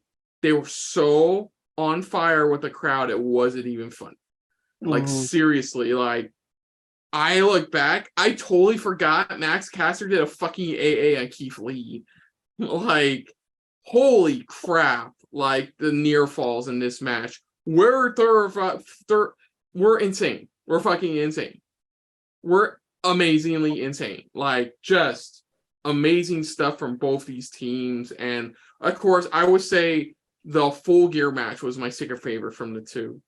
From the 3 was my second favorite. But no, that's the only match. Every other ones you guys mentioned, which is great. But that was the only one that didn't make it in my 3 was Swerve in Our Glory versus the Acclaimed. I can be quick because since we kind of talked about mine, the one that almost made it into my 3, because you already talked about Sheamus Gunther, was Bryan Danielson versus Jon Moxley at AEW Revolution. It was a great match, battle of 2 of the best today. I think, like I said, the reason it didn't edge out Young Alexander was because to me, it wasn't as much emotion in it as the other match. Because it was just, hey, we're mad at each other. Let's fight it out, bloody it out, and then prove we can be a team. And then William Regal got them to shake hands and they became a team. And No, you forgot the part where he bitch slapped him. oh, that's true. Yeah, he did bitch slap them. And that was the part of Regal's brief run in AEW because now he's going back to WWE. But oh man, I need to talk about that for a minute.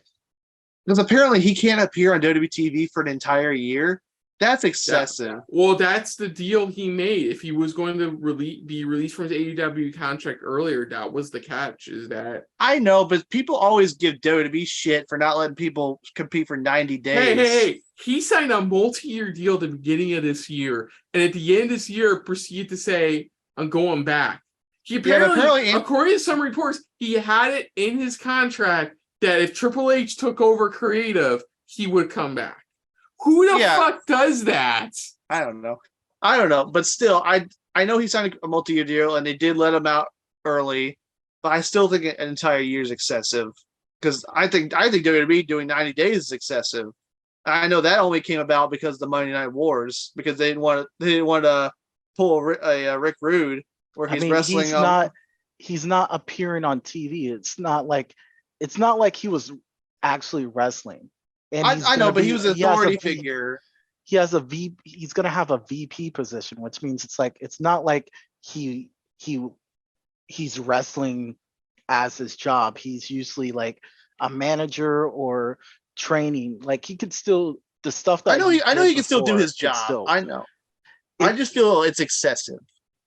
I think it's a little bit different just because he has more to there's more things that he can do. It's not like he's just sitting there doing nothing for a year before he can show up on TV. I know. I just think if people are going to give WWE shit for not letting people show up on TV otherwhere else for 90 days, then we can give TK a little shit for not letting Regal appear for an entire year. So I just feel it's like if he could say like half a year, I would have been okay. I just think a year's too much. That's just my personal opinion on that. But what was I talking about? Oh yeah. For what Regal little time he did have in AEW though, he made it. He did make an impact in that. We got the bull. He is sticking together. Because they competed in that excessively long name trios gauntlet. Sorry, I'm not trying to say that all. God, that was a long name. What was it? I'm gonna try to do it off the top of my head. Three Kings, Christmas, Trios, Tag Team, Casino, Battle Royale. Was that it? I was like, God, it's like that's a mouthful. Okay. Was that your one honorable mention? No, sorry, one more. The other one was we briefly mentioned Josh Alexander versus Eddie Edwards at Bound for Glory. That was a great storyline. They one of the best storylines this year, aside from Alexander Moose, was the Honor No More storyline, where Eddie Edwards was pissed off because he felt like Impact betrayed him because he was like the only person actually pinned Kenny Omega when he was the invading champion because he pinned him in a 6-man tag match. So, and they never gave him a title shot. And he felt like Impact didn't put any trust in him to represent the company. And so he's like, oh, Impact, you gonna stab me in the back. I'm gonna stab you in the back. I'm gonna bring in some of my Ring of Honor friends and we're gonna just tear this company down.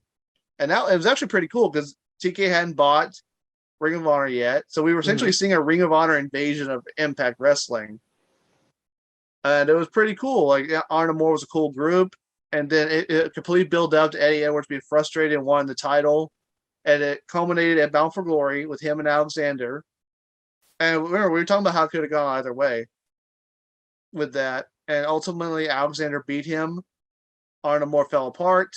It was a culmination of the story. And Eddie Edwards was another MVP for Impact this year. Mm-hmm. Do you guys have any thoughts on either of those matches? No. Look, you did say Edwards Alexander was your favorite Impact World Title match this year.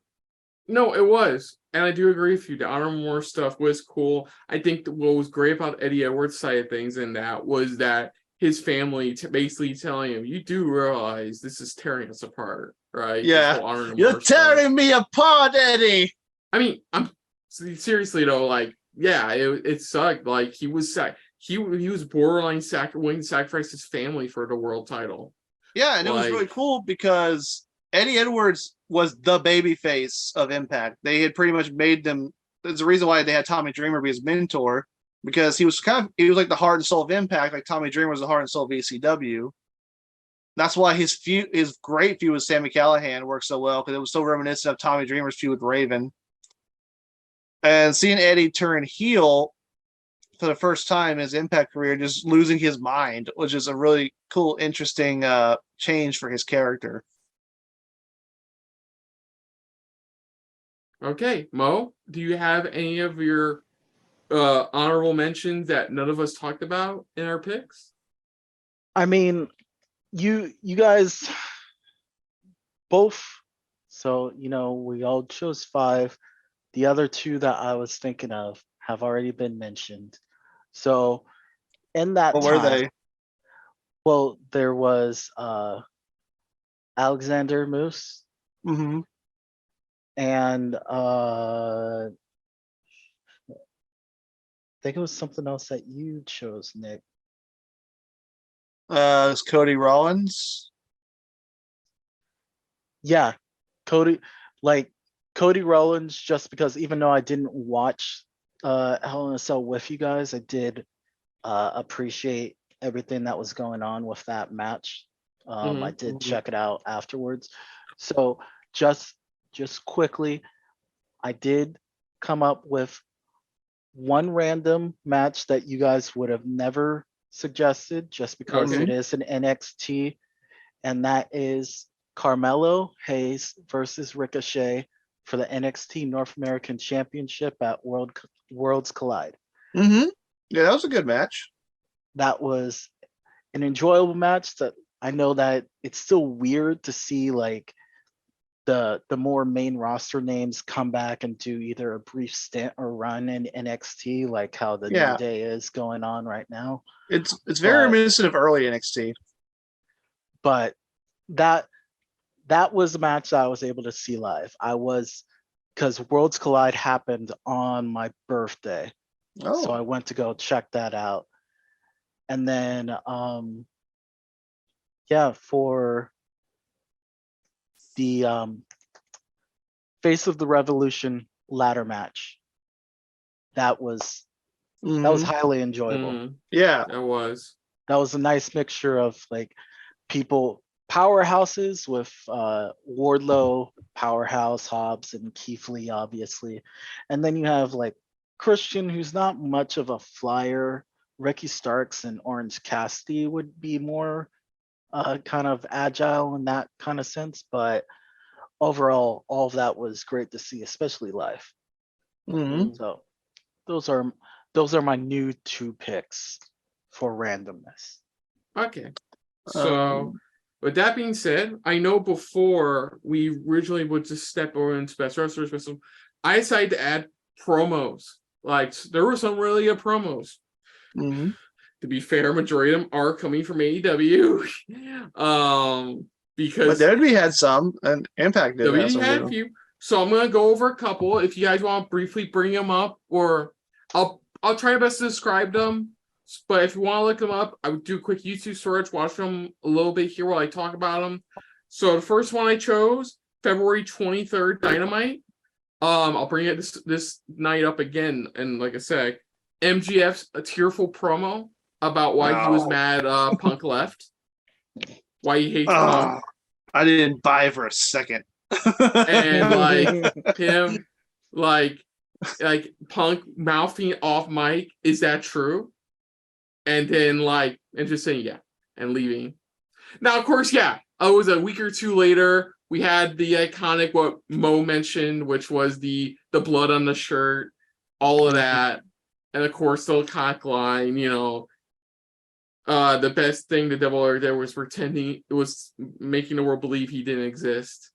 Like this thing about him being a snake, great stuff. I forgot about this one until I looked at my notes. Eddie Kingston, Chris Jericho's promo from that same Dynamite. It was the build up to the Eddie Kingston Jericho match at Revolution, and it was really good. It was basically Jericho down talking Kingston's entire career while Kingston just drilled into Jericho how like you're just basically sucking the life force off of the younger talent. It's really good stuff. Look it up if you can. The Regal promo from Dynamite March 9th. This was the Dynamite after his Revolution debut. He gave that really long match, tearful reasoning why he came to AEW to help Jericho and Moxley, not Jericho, Bryan and Moxley help out their stuff, create the Barpool Combat Club, all that. We do have a WWE one because while I didn't exactly watch this segment, I heard about it. I watched a highlight. It's the Stone Cold Kevin Owens promo from March 21st Raw, where he came out dressed as Stone Cold with the glass shattering and everything. Came out, did a promo like Stone Cold. Then the music played again, which he suckered everybody into believing was really Stone Cold. Then he proceeded to lob beers at everybody, including camera guy, who I think he gave a stunner to. Yeah, that's definitely one of the MVPs this year was Kevin Owens. So let me double check. Man, Kevin, can we still like found the fact that Kevin Owens main event WrestleMania this year against Stone Cold Steve Austin? Yeah, that is amazing. I throw that one of my honorable mentions. That match was fun. Next up, the MJF pipe bomb from Dynamite, from the June 1st Dynamite, from the Dynamite after Double or Nothing. When we called TK a fucking mark in front of Warner Brothers media execs, in front of Warner Brothers media execs in the crowd, called Tony Khan a fucking mark. One shoot Punk coming out. That was good. Christian Cage, June 22nd, where he turned heel the week prior, and gave the best Attitude Era level heel promo you could ever do about Jungle Boy's fucking dead dad. Oh man, I love Christian so much. It sucks so bad his injury has postponed that feud. This one I'm going to mention, and I'm going to look at a camera when I say this one. Watch this promo, because this promo, I'm surprised nobody's fucking talking about when talking about best moments of the year, period. Matt Menard's promo after the Blood and Guts match. You can watch this on the AEW Road to Rochester YouTube video on the AEW website. He, in blood, talks about what he was willing to sacrifice this match, even sacrificing seeing the birth of his kid. Like, it is good. Like I said, I'm staring dead at the camera. Watch this promo. For the love of fucking God, it's one of the most underrated promos of the fucking year. You need to watch it. I love Matt Menard on the mic. He proved here while he's gotten the mic in both senses of the word, both comedic and heel. Watch this promo. I swear to God, watch this. AEW Road to Rochester, July 6th. As they always say, ever rise rules. Exactly. This is a really good promo. They showed a edited version on TV, but you need the full uncut version is on the Road to Rochester video on Daddy AEW Magic, YouTube. baby. Yes, he's fucking great on the mic, and this proved why. Of the two, I think he's the one that's got the most charisma. He's him also, and Angelo Parker. You guys don't watch it, but he is the co-commentator on Dark Elevation now. He does a big show. It's just that AEW doesn't really give me a reason to care about Dark and Dark Elevation. No. I'm just saying he does. I know. And he does a good job creating my brother. There's only so many hours in the week, you know. But yeah. Okay, next. 2.0 is definitely a team that AEW has elevated. Daniel Garcia, Bryan Danielson at Quake by the Lake. This was the one where Bryan is trying to tell him why he is not a sports entertainer but a professional wrestler, and why he should be one. That's good. September 7th Dynamite from Jon Moxley. This was after the fallout from All Out. This was him just giving a like motivational speech as to why we're going to keep this train moving no matter what, and we're going to keep going past whatever happened. And it was really good, really well done. Hangman Page Dynamite from October 12th. This is the one where he literally accidentally busts himself open during the promo against Moxley. This was a really good one, talking about what he sacrificed to get to that point, everything he's done up until that point, and just fucking literally bust himself open hard way to bleed. It's a really good one, worth checking out. See, look, I have one more WWE one. Bray Wyatt's October 14th on SmackDown. Of course, that was really good. And then, of course, the MJF Regal promo from October 18th Dynamite, where basically the turn happened. Well, not the turn happened, but like that one where he brings up the email that he got from Regal. Oh, well, my favorite is, I remember when Regal countered that, and basically called him a whip. It's like, you let an email ruin your life? Okay, so good. Best wrestler. Oh, yeah. Another one you mentioned, you briefly mentioned another one from this year from WWE, Sheamus's promo about why the Intercontinental matters to him.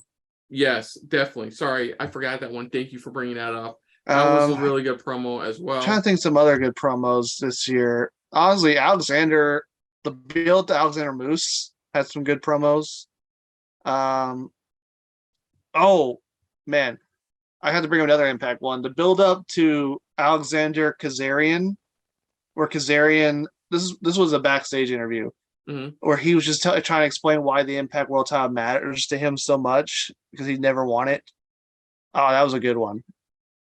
All right, I'm gonna check that one out. Okay. So fortunately, he did not succeed. But so best wrestler. So I already know Nick's gonna go with Josh Alexander. Oh, don't spoil it, dude. You mentioned like 50 times during our picks. Like, let's start with you. I'm gonna give my top three. So Alexander will be number one. So okay. So who are yours? Okay. My favorite wrestlers. Oof, boy. This one's a bit difficult, but I have my two. I need to find. I think of a third. No. This is difficult because everybody's done amazingly well this year. There's some who didn't hit their stride WWE till the second half, but still picked it up, like did really well. Trying to think. Oh, I may just. You know what? I'm gonna say. Yeah, I'm gonna say it. Seth Rollins, Sami Zayn. And easily my favorite year was Jon Moxley. Like this entire year. Moxley. Oh man, I'll talk about Moxley in a minute. You go ahead. But best wrestler for me was Jon Moxley. He like Sami Zayn was great the entire year, but nobody truly realized it until the second half of the year onward. Like people kind of got a glimpse at WrestleMania, but it was the stuff with the bloodline that really started to get him over and really started to become a bright point. Like I didn't even bring that up for best promos. Like I think I have that in my best moments. Oh god, anytime Sami Zayn talks with the bloodline is great. Like I don't have that in my best promos, but I put in my best moments the Uzi promo. The Uzi one where you make the entire bloodline freaking corpse. Like he's just feeling very Uzi. It was great. But John Reigns at the best part of that thing. He was like, Uzi. But here's the thing, though. Jon Moxley has been an amazing current throughout this entire year at AEW, especially when the Summer of Punk things happened the way they did. Isn't it funny how all three Summer of Punks throughout his career all didn't work out? Yeah, whatever. So, like, he carried the buck. He had amazing interim championship matches during the summer or the year. Yeah, he had some great stuff with the Christian Blackpool Combat Club, stuff between himself and Bryan Danielson. The Wheeler, I forgot to put that on my long list, was that match where Yuta officially got initiated into the Blackpool Combat Club Yeah, I after the remember match that. against Moxley. That one was fucking great. There's another one bring up when Moxley made Yuta look like a fucking star in that. That was great. And then the Punk stuff happened at the fall from All Out. And then what did Moxley do? He fucking carried the buck, and he's been fucking carrying the buck this entire year for AEW. That man's supposed to be going on vacation. And he hasn't gone on fucking vacation yet. Yeah. So yeah, that's your three. Sami That's my Zayn, three. Is Seth Rollins, Sami Zayn, and John Moxley. Yeah. Okay.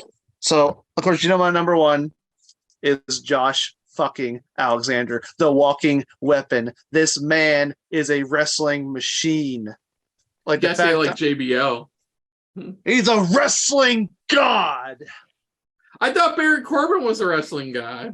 Baron Corbin can go suck an egg. Okay. I'm sorry, Baron. I know you're trying your best. Honestly, pairing him with JBL wasn't a bad idea. They're actually pretty funny together, especially with their gambling back. It was like reminds me of the old APA days. With fucking who was the Miz tried to get in with a watch, and JBL told him his watch was fake. That was funny as shit. That honestly, that out of all the parts of that poker segment, that was the funniest. Like JBL playing a straight man in that scene. But go on. But yeah, Josh Alexander has proven this year he's one of the greatest Impact World Champions in history. I'm saying up there with Kurt Angle, Sting, AJ Styles. Oh man, who else am I forgetting? Well, you know, some of the best of all time. And he's about to get the fact, Impact really trusts him because they're about to give him the record of longest of all time. I think he's going to hold it a full year. I think he's going to beat Bully Ray and Holden at least until Rebellion. So, and Alexander, if we go back to Sheamus, has had banger after banger after banger. Like, let me remind everyone who he's beaten as Impact World Champion. I'm just going to mention his Impact defenses because Impact wrestlers defend their titles in other companies too. So he beat Moose to win the title. He beat Moose in the rematch. He beat Tomohiro Ishii at Under Siege, which was another match you guys need to check out. Him and Ishii beat the fuck out of each other. I know Kristen, you and I, we're both big fans of Ishii. He beat Eric Young at Slammiversary. He beat Joe Doring at Against All Odds, which was a good match. He beat Alex Shelley. Oh man, I see so many people saying this was the match of the year for Impact. Him and Alex Shelley at Emergence was a freaking great match. That was a good match. It was Alex Shelley's first ever shot at the world title, and it was great. It actually wanted Shelley to get an world title down the line. Let's see. He beat Eddie Edwards at Bound for Glory. He beat Bobby Fish on Impact. He beat Frank Kazarian in another freaking great match at Overdrive. He beat Mike. Oh god, I should have mentioned that. He went 59 minutes, 48 seconds with Mike Bailey on Impact. It was an open challenge. Because Alexander couldn't get his hands on Bully Ray. So he just did an open challenge, and Mike Bailey came out. They wrestled nearly an hour and had an instant classic. I posted it in our little group. You guys, Impact put the full match free up on their YouTube channel. God, the fact this didn't get 5 stars from people pissed me off. And not only did it show how good Alexander is, it shows how great Mike Bailey is too. Mike Bailey is definitely somebody to look to. So yeah, he beat Mike Bailey, and that was his latest defense, and now he's about to face Bully Ray. So Alexander has had a hell of a year. All his Impact title matches have been great. They've ranged from good to fantastic. He's carried the company throughout this year. And man, yeah, that's why he's my number one. Number 2 is Seth frickin' Rollins. Yeah, even though he lost most of the matches this year, his performance cannot be denied. From his Royal Rumble match with Roman Reigns, from his trilogy with Cody Rhodes, to his feud with Riddle, to his U.S. feuds right now with Lashley and Theory, he has been consistent this entire year. I don't think anyone can deny Seth Rollins is definitely one of the best in WWE right now, if not one of the best in the world. Mhm. And my number 3 is Jon Moxley. Jon Moxley, like you mentioned, carried AEW through some tough times this year because of mostly because of unfortunate things with CM Punk. Mhm. The first thing with Punk getting injured, Moxley stepped up and became interim champion, which I still think was fucking stupid. They should have just made him champion. Well, they now Don't- recognize his run as a full actual championship. They should. No, they do. I believe they do. No, I think they only do that if the world champion vacates, like they did with the women's title. So I think they only count his official reign when he beat Punk, when Punk came back. Unfortunately, but yeah, he deserved better than just being an interim champion. He carried the AEW throughout the summer, and then he dropped it back to Punk. Thought he was going on vacation, and then the backstage brawl happened. That And then fucking muffin. God, oh man! And then he had to step up again and be a 3-time AEW champion, and he carried the company until he passed the torch to MJF. So yeah, Jon Moxley is definitely AEW's MVP. So yeah, Josh Alexander, Impact's MVP, Seth Rollins, WWE's MVP, and Jon Moxley, AEW's MVP. That's my 3 top wrestlers this year. Cool. Mo? Mo, who's your top 3 wrestlers this year? Okay. So let's see. There's so many to choose from. I know But- it was hard. My top pick is Will Ospreay. Yeah, he was in my top 5. Just from promotion to promotion, really got to see him shine. Mhm. And definitely see what all the hype is about when people are like Ospreay, awesome. Mhm. Then I have Jericho Mm. as my next because Mm. he's consistently been doing great stuff with just Yeah. personas and reinventing, and it's like just every other, there was like a period of time where he was just like, I'm the wizard now, and just starts throwing flames into people's Fireballs. faces He's and back to stuff. being the wizard now because he threw into Action's face. So it's like stuff like that going on definitely makes me enjoy Jericho. And then Yeah. Sami Zayn Mm. is Mm. my last pick because Sammy is really is goofy and ridiculous, and it's like how it's good advertising for WWE Mm. in a bunch of ways. Like all the viral clips of where he's just like saying some shit just breaks the bloodline. This team who's just been doing nothing but winning. And it's just like, let's give them some heart on this team. I know this is all a whole family thing, but let's add some humanity to this group, which is where Sammy comes in. He brings that every time he appears. And again, even though I don't watch any of the weeklies, it is a delight to see when someone's like posting some clip in it. I think there was one where he was like pretending to imitate Solo's voice. And that led to him like just breaking before he could even get to the ring, like stuff like that. I love it. Cool. And your number 3? That was my 3. Oh, you said Will Ospreay, Sami Zayn, Jericho. and Jericho. Yeah, you did say. Oh yeah, you did say Jericho. I remember. I want to talk about Jericho a bit because I enjoyed the Honor. I know a lot of people didn't like Honor of Ring of Jericho because it's like, oh, he's beating everybody. But yeah, but all his Ring of Honor title matches, like his open challenges, were all really good. He brought attention to Ring of Honor. Yes, unfortunately, it didn't lead to a TV contract. Like Well, they apparently hoped. not yet. We're supposed to get the final Yeah. news on that in January, and hinted at it may start up in March. Because right now it's going to be on the relaunch Honor Club, That's what it's called, right? Honor Club. Yep. Okay, I want to make sure.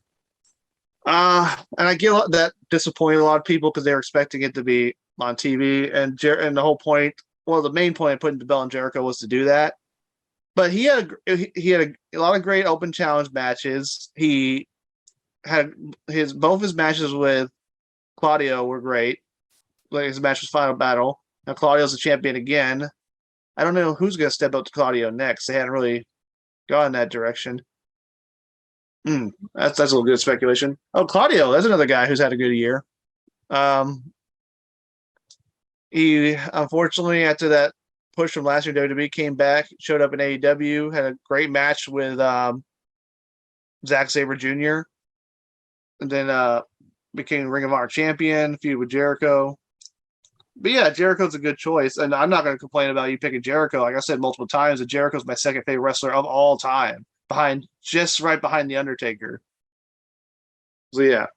So the review, you went with Jericho, Sami Zayn, and Will Ospreay. Kristen, you went with Sami Zayn, Jon Moxley, and Seth Rollins. And I went with Josh Alexander, Seth Rollins, and Jon Moxley. Cool. So moments of the year. So I create a list. I'm gonna say them, and then we'll discuss during or afterwards. Let me know. So let's see. I have the Cutter, Sami Zayn, and Cody at Beach Break. That was a great moment. Brock Lesnar. It's the Brack Show, starring me. I'm Brack. Brock tips the ring using the tractor at SummerSlam. That was the only good part of that. Oh no, that him smashing Theory in the face. That was funny. Darby gets a hole-in-one with Brody in a coffin match in AEW Quake by the Lake. He bumps it. I think he bumps like Brody into something. He didn't, and falls right in, and the coffin automatically shuts. That's clever. Moxley's squashing a Punk on the August 24th Dynamite. God, man, that was we talked about that for a while. Oh yeah, yes we did. That was weird. Speaking of that, the fallout from All Out. Fallout from All Out. Yeah. Oh yeah, what they call it, All Out Brawl. Brawl Out. Yeah, guys call Fallout from All Out. That happened, and I did it. You know what's funny is my brother told me, and I was doing something completely different because I was at Dragon Con that weekend, and I'm like, "Hey, did you hear CM Punk said some stuff?" I'm like, "I don't care." It's like I seriously like. I'm on vacation. I don't give a fuck. And then later I found out what he said. I'm like, what the fuck did he say? With Tony Khan. God, go back and watch Tony Khan's face here in that. Like, I should do something. You should have done something. We could have avoided all this. So I guess you guys want your quick thoughts on the fallout from All Out. Oh, I think we've talked about it to death by this point. I know. It's just I got nothing. Yeah, nothing. It's definitely one of the most controversial things that happened in wrestling in a while. It definitely changed a lot of people. What he said at the conference and afterwards, it changed a lot of people's opinions about CM Punk, and it caused one of the funniest things I saw is it caused a lot of people to look back on his time in WWE, especially that Triple H promo, the infamous Triple H promo where he basically tried to call Punk out on all his shit, and people were like, "Oh shit." He was right. And it was definitely a bad move from Punk because I think it didn't just hurt his run at AEW. I think it hurt his legacy overall because it caused people to look back at his time in WWE and it's like, was he really totally the victim in that situation, you know? And I don't know. I have mixed feelings about whether or not I want Punk to come back or not because I know FTR has been trying to reach out and try to get both sides to reconcile because Punk has not been officially released. He's still with the company as of this recording. Yeah. And when they put out, who's the one with the podcast? Is it Cash Wheeler or Dax? It's Dax. Okay, so Dax is the one who said he thinks both sides should reconcile. And Punk responded. I saw he responded. He just responded one word. He put "duh." So I don't know, maybe Punk's open, but it's really going to require egos to be checked at the door. And unfortunately, all four men have big egos. And also the problem is there's already people backstage who weren't a fan of Punk. Yeah. And things were not looking great backstage with the whole Punk stuff. And it took like Jon Moxley, Chris Jericho, and Bryan Danielson to step up as the locker room leaders to get the house back in order. Yeah. And having him come back would have to be on like a you come in, you do your thing, and then you leave kind of contract. Yeah, because I had mixed opinion. Like I used to be a really big CM Punk fan, and him coming back to AEW made me less of a fan. I think is the nicest way to say it. So I now have mixed feelings about Punk. Like him coming back, yeah, he could still have some big moments, and there's definitely some matches I'd like to see. But another part of me is like, maybe the locker room would be better off if he just moved on. So that's my opinion on that. Any thoughts? Like I said, I got nothing. Okay. It's a lot. It's a lot. It is a lot. Okay, so next up, I got Bray Wyatt's return. Yes. I call it the White Rabbit arrives at Extreme Rules. Oh man, that was really cool. That was so fucking awesome. As much you guys know how much of a big fan I am of Bray Wyatt. We are. No, I'm not. Gosh. The hasn't been feeling very Usi promo from the October 20th SmackDown. The one where one man broke an entire group of people with one word. Yeah, that was funny. We brought it up before in one of Mo's pick, but the Beyblade commercial that played during Austin Theory's promo. That was funny.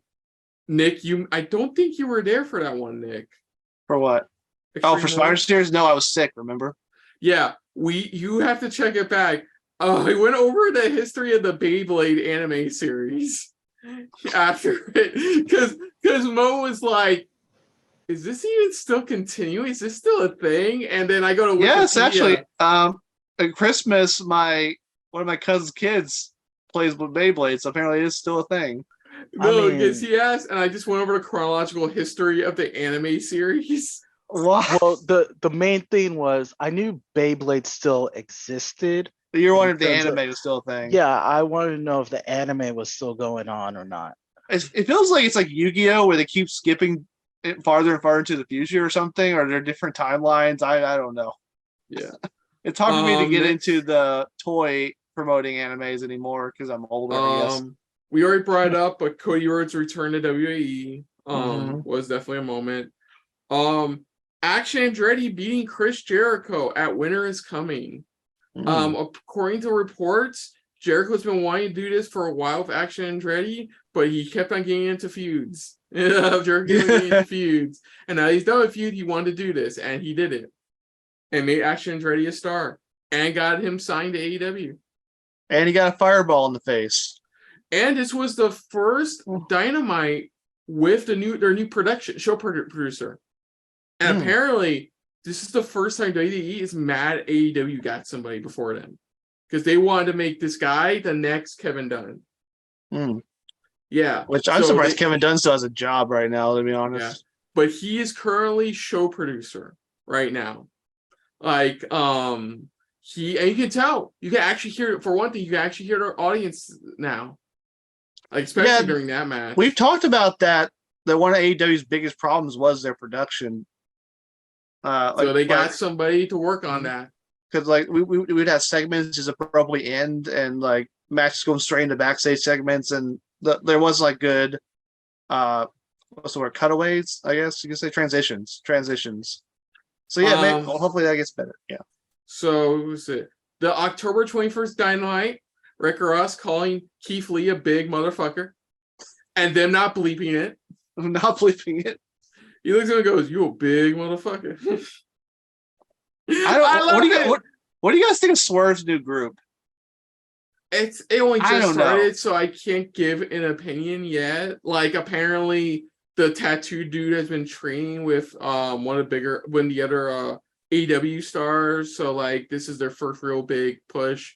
Parker Boudreaux's been part of Trustbusters for a while on Dark and Dark They Elevation. haven't done anything with the Trustbusters. I don't even know who's all a member. I know it's just Arya Davari. It's Slim J, Arya Davari, Sunny Kiss, Parker. It was Parker Boudreaux. Apparently, according to Davari on Twitter, they had Parker and the Trustbusters have mutual parting ways. I just think there's too many factions in AEW in general. But yeah. Okay, so I had to bring that up because I didn't have it on my list, but I feel like fuck, I brought that to my list. Just Rick Ross saying you a big motherfucker. Oh, another big thing. It's probably on your list. We gotta talk about Vince McMahon finally retiring. I was going to. No. I'm not done with the other stuff. I know. I need moments in this video too. You know. Mandy Rose's release from WWE and subsequent loss of her NXT Women's title to Roxy. Oh man, yeah, that's another thing we gotta talk about. First women's, I think what was it? Second female wrestler to have held both Ring of Honor Women's title gold and NXT Women's title gold. First being Ember Moon. Yeah. Just remember, just won the Ring of Honor title. Yeah, against Mercedes. And actually a good match. Yeah, but Mandy Rose got booted because of nudies on a OnlyFans-like website. And I don't know. Oh, and and even her manager saying she would have made $500,000 by Christmas. I mean, I get both sides. Like, people are like, should fire her, but I get why they had to fire her because WWE's not the same company that it was when it was doing Playboy. Did you hear who apparently squealed on her to Sean? Apparently, it was it Road Dogg? No, it was Mr. Albert himself, Matt Bloom. Oh yeah, A-Train, yeah. Yep. Well, or Tensai. You guys continue to talk about these supposed nudes that I have. Oh, they're not supposed. I they are legit. Be right back. I did some research when I heard about it. Yeah, I went, oh darn. What's the website? I need to do research.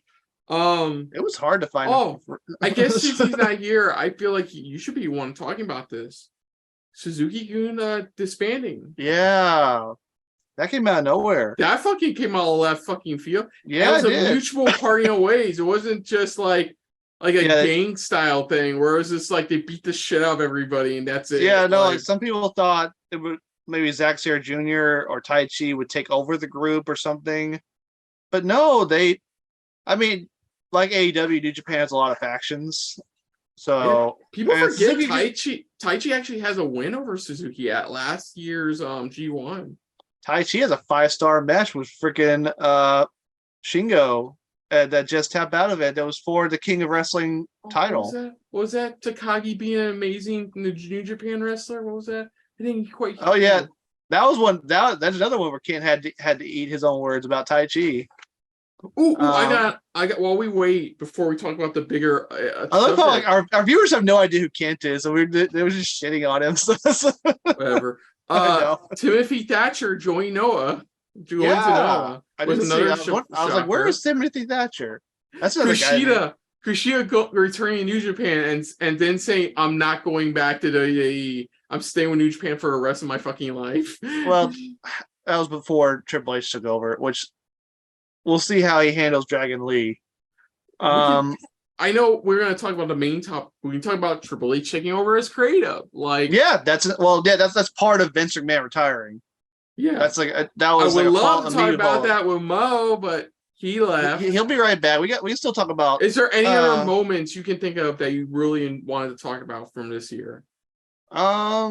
I mean, we can talk about. Oh, you know what? We didn't talk about it in our best of our honorable mentions. Do you want to talk about the Sami Zayn Johnny Knoxville WrestleMania match?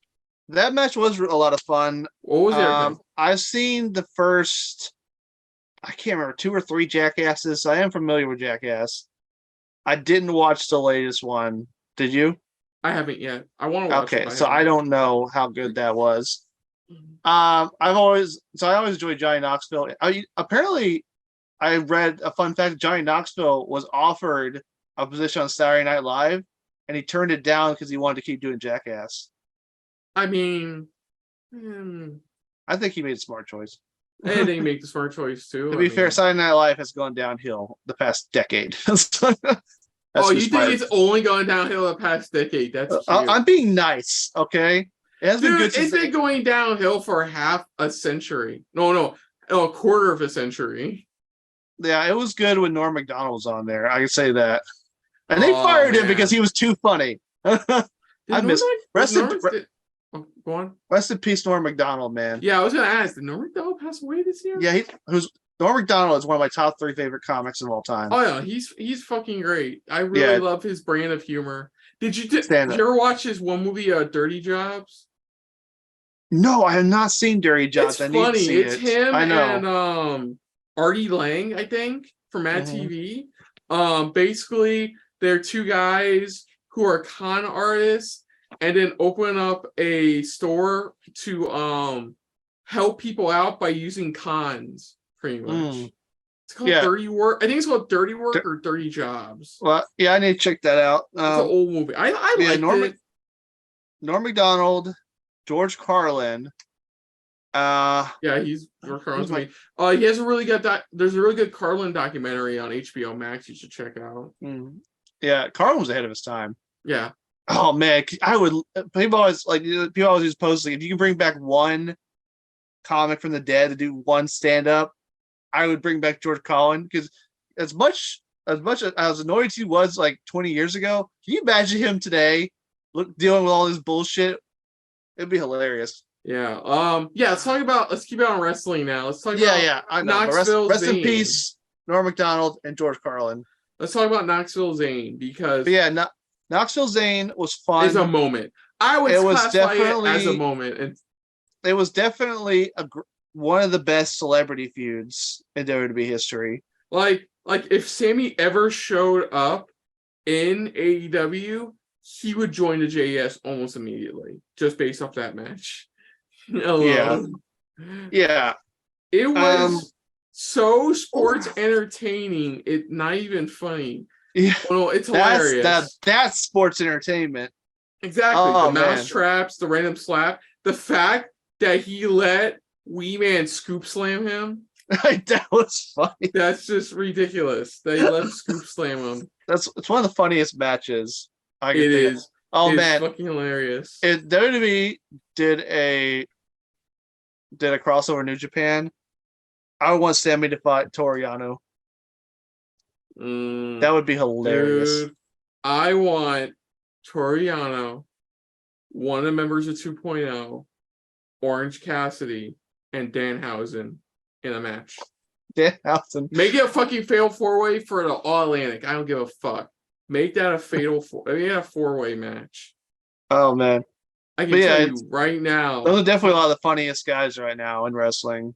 Toru Yano is going to have a bad time when he can't do his thing. Is R-Truth still injured? Yes.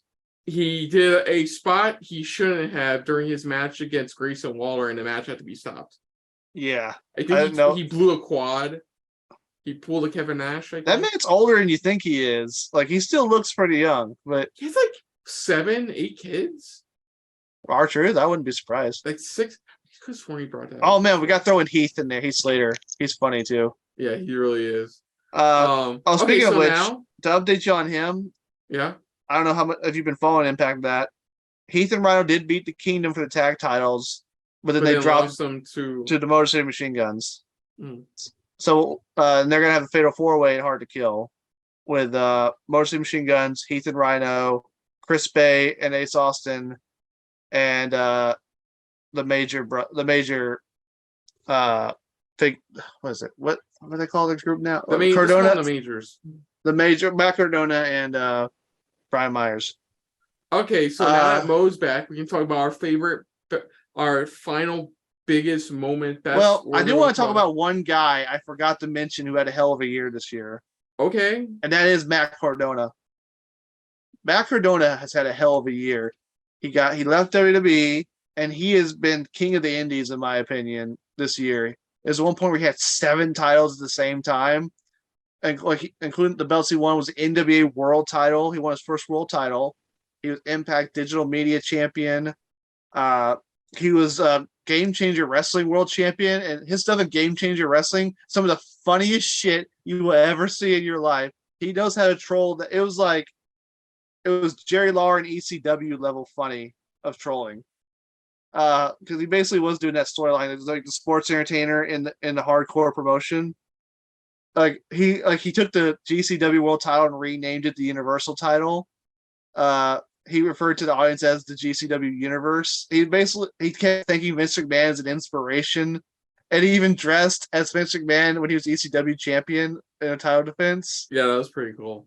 Oh man, Matt Cardona, I loved him as Zack Ryder, but he's had a great year as Matt Cardona this year, and there's rumors he may be going back to WWE. We'll have to see. No, he said the only way he'd be going back is as Matt Cardona, not Zack Ryder. I know, but that may be the case. But he is the number 1 contender right now to the NWA World Title against Tyrus. So, okay. So biggest moment, obviously, hands down, was what happened this summer. Yeah, something none of us in the lifetime we've lived thought we would ever live to see. Well, we knew we'd live to see it. We just didn't know when. I never thought it would be before any of us are dead. So that of course is Vince McMahon stepping down and eventually retiring as the head of WCO. Now I know there's been reports that he's thinking that people gave him bad information of retiring and is thinking of coming back, which every single person who has a source has said, hell no. Hell no. It's like basically the equivalent of no chance. No chance in hell, basically. No chance in hell. So, yeah.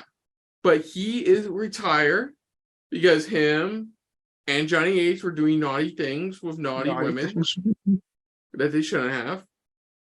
Then on top of that, we went from, 2 Hush Money women to 3 Hush Money women to I think 6 or 7 Hush Money women. He is a genetic jackhammer, so he's living up to his reputation. And then did handoffs of them to Johnny Ace. Oh my god. Yeah. People power, man. And then at first, nothing really came of it. Nick Khan really made that fucking monkey's paw of a fucking wish and is now co-CEO of WWE along with Stephanie McMahon, who, mind you, was going to step down for a bit to take some time off, then became interim, and then became co-CEO with Nick Khan. Oh man, I don't know how I feel about Nick Khan. I always feel like he was the kind of guy who was just waiting for something to happen. Dude, he wants fucking, if he had his way, he would make Raw like 5 hours or some shit. I feel like Nick Khan's the kind of guy who would end up selling WWE to someone else. Yeah. There is still talk that they're looking to sell WWE, but that's those rumors. The 2 companies I've heard is either NBC Universal or Disney. And God, no, don't let it be Disney. Disney has enough shit. You don't want Disney to own WWE? They could install a ride today. Today. I don't know. They messed up Star Wars Land. I'm sorry. It's just not as fun as they could make Asuka an honorary Disney princess. That's kind of well, she's an empress. She's not a princess. Well, honorary Disney somehow empress. If that was going to happen, it's going to turn out to be slightly racist. Yes. But then there was a light at the end of the tunnel. Triple H retired from WrestleMania. We didn't know what he was going to do next. Came head of talent relations. Great. And then the best news in the world happened. The greatest news in the world happened. He became head of main roster creative. And on top of that, got rid of the 2.0 and made it kind of black and gold again.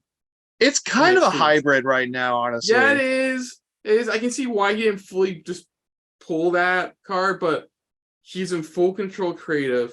And because of him, Clash of the Castle was well done. Extreme Rules felt decent enough. Survivor Series felt important. Crown Jewel was still once another year of it being surprisingly decent. Like, and then, dude, there's no pay-per-view in December. There was no pay-per-view in December at all. I don't know how I feel about there being no pay-per-views in December. I can't like it. For this channel and for this quote-unquote job, that's fucking great. I know. It just feels like a hole that's missing. It's like it feels weird not to have a pay-per-view every 30 And days. so we're here. Royal Rumble right around the corner, being ran by Triple H. We'll see. It's first WrestleMania season. We'll see. First WrestleMania season coming. We got Elimination Chamber.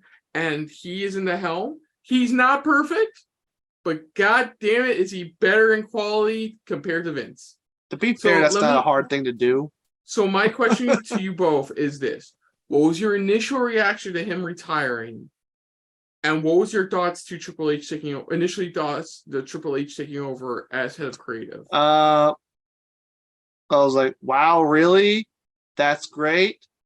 And then I went, then you went, wow, really? That's great. Oh, really?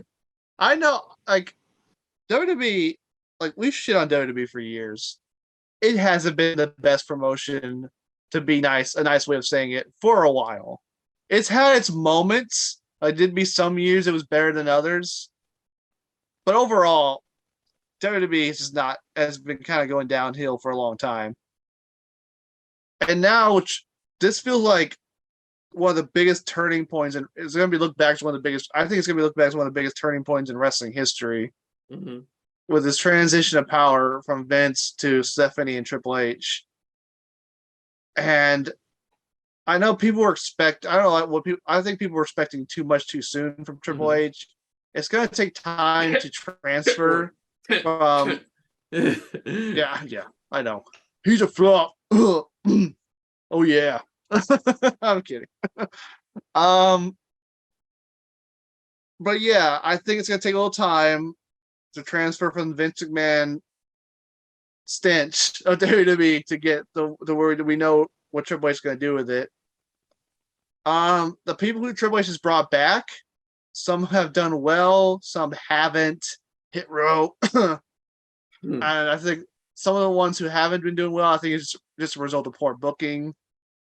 I don't know what I feel. Some of them I feel like they don't know what they're doing with them. Like I feel like Gargano and Dexter Lumis should be doing something better than feuding with The Miz, but that's just my opinion.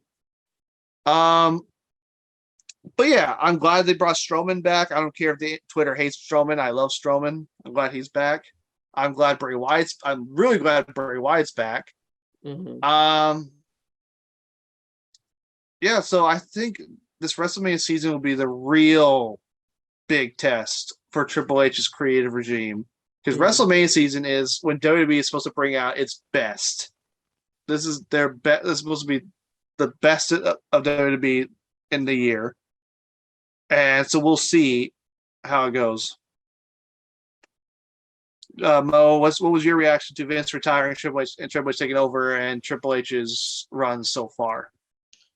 So, like most people our age, I like to express my opinion in memes. So the thing that comes to mind is a clip from Family Guy, like old Family Guy, where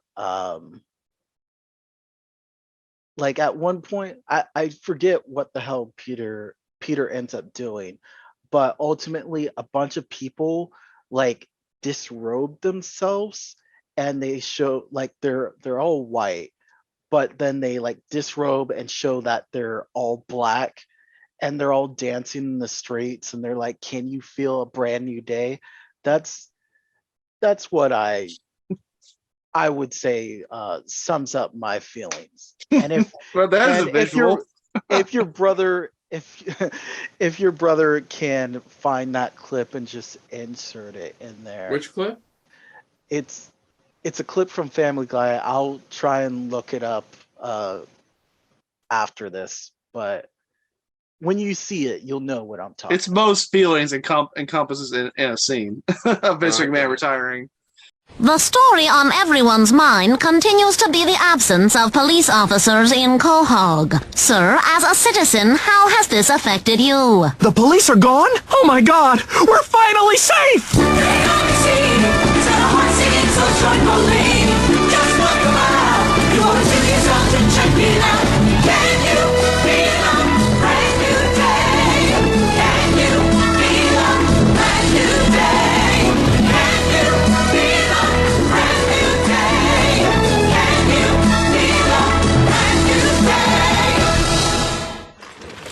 Oh, quick, hot off the presses.